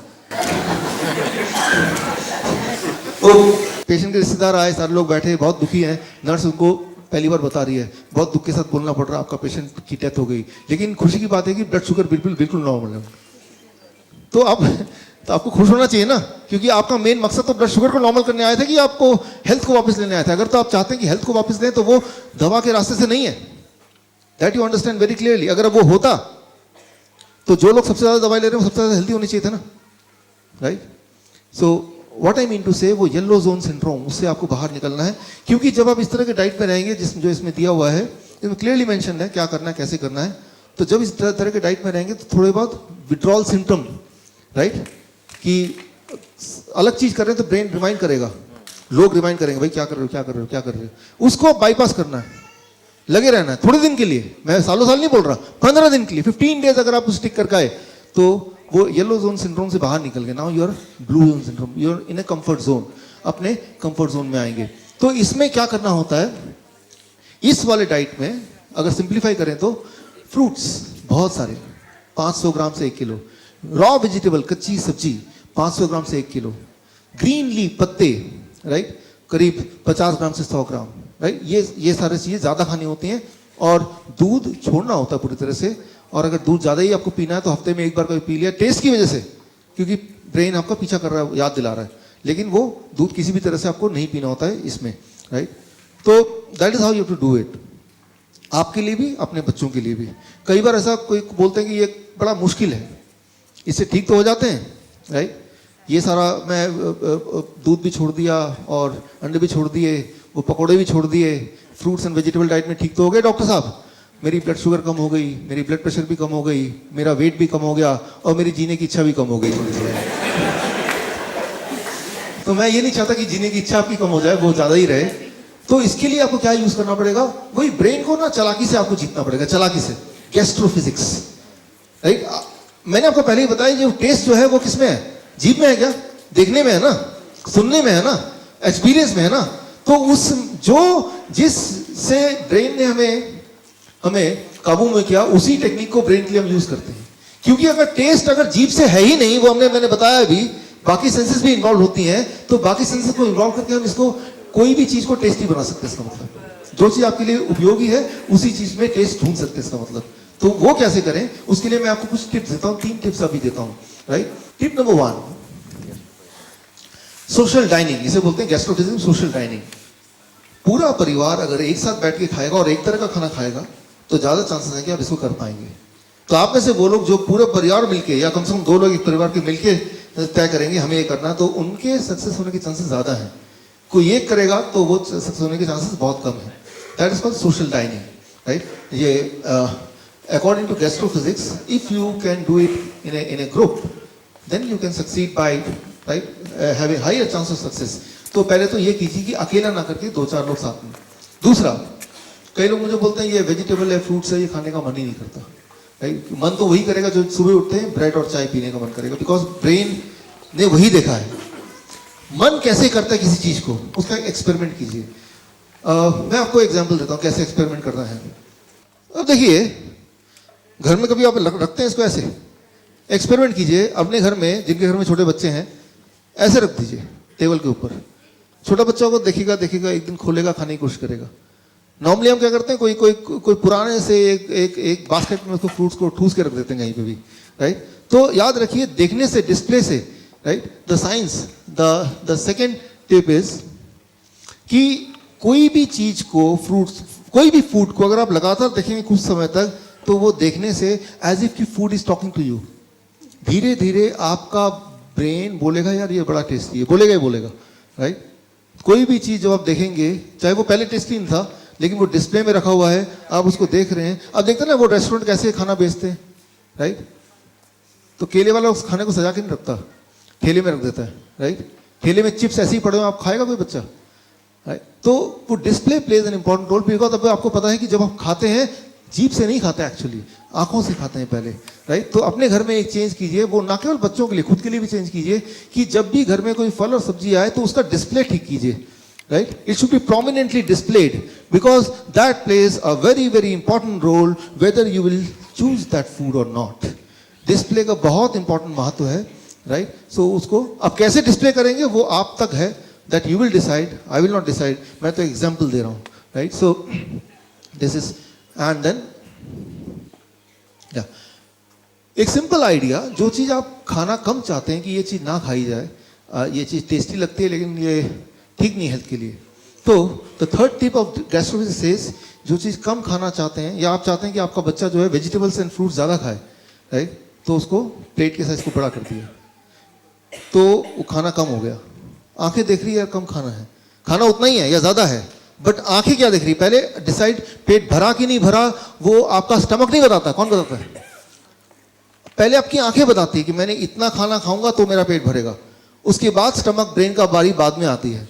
Your eyes decides whether your stomach is full और नॉट। तो आंखों को धोखा देना है, बड़ा प्लेट, इतना बड़ा प्लेट, तो जितना क्वांटिटी रखेंगे वो कम ही लगेगा, राइट। तो योर चांसेस कि आप उसको पूरी तरह खा जाएं, देखिए अपने ही ब्रेन को, ब्रेन के ही नियम से हम उसको, ब्रेन पता है, ब्रेन को ये पता चल जाएगा यार ये तो वो ट्रेनिंग में गया था और वहीं सीख के आया और मुझे धोखा देने लगा, लेकिन ब्रेन फिर भी सपोर्ट करेगा उसके बावजूद भी, क्योंकि ब्रेन को पता है यार brain is a servant actually, उसको पता है कि मेरा काम है अल्टीमेटली इनको सपोर्ट करना, तो brain will support you, right. तो जब आप अपने बच्चे को भी देंगे और चाहते हैं कि ये चीज़ बच्चा ज़रूर खाए, तो प्लेट का साइज बड़ा और चीज़ें फिर रख देंगे तो वो उसका पेट देर से भरेगा। और जो चीज़ चाहते हैं कि बच्चा खाए ना, इतना छोटा सा प्लेट वो बाहर निकल के गिर रहा है, राइट। तो बच्चे को ब्रेन, आंखें बोलेंगी ये इतना ज़्यादा है, तो थोड़ा सा खा के भी लगेगा कि अब खाने की इच्छा पूरी होती है। So these are the small small things which you have to take care. ये दिस इज कॉल्ड गैस्ट्रोफिजिक्स। ये अपने आप में एक बड़ा सब्जेक्ट है। जो डायबिटीज एजुकेटर्स हैं तो CME कार्ड जो मिलेगा उसमें आपको पूरा इलोबरेट जो चाहिए पूरा आपको उसके अंदर मिल जाएगा, या फिर कभी दोबारा कभी ट्रेनिंग का मौका मिलेगा तो एक बार सिर्फ हम इस सब्जेक्ट पे ही, science of choosing the food, right, how we choose. आज मैंने आपको आइडिया दिया, when we choose the food it the taste doesn't matter. When we choose the food, many other things matters, which has nothing to do with the taste itself.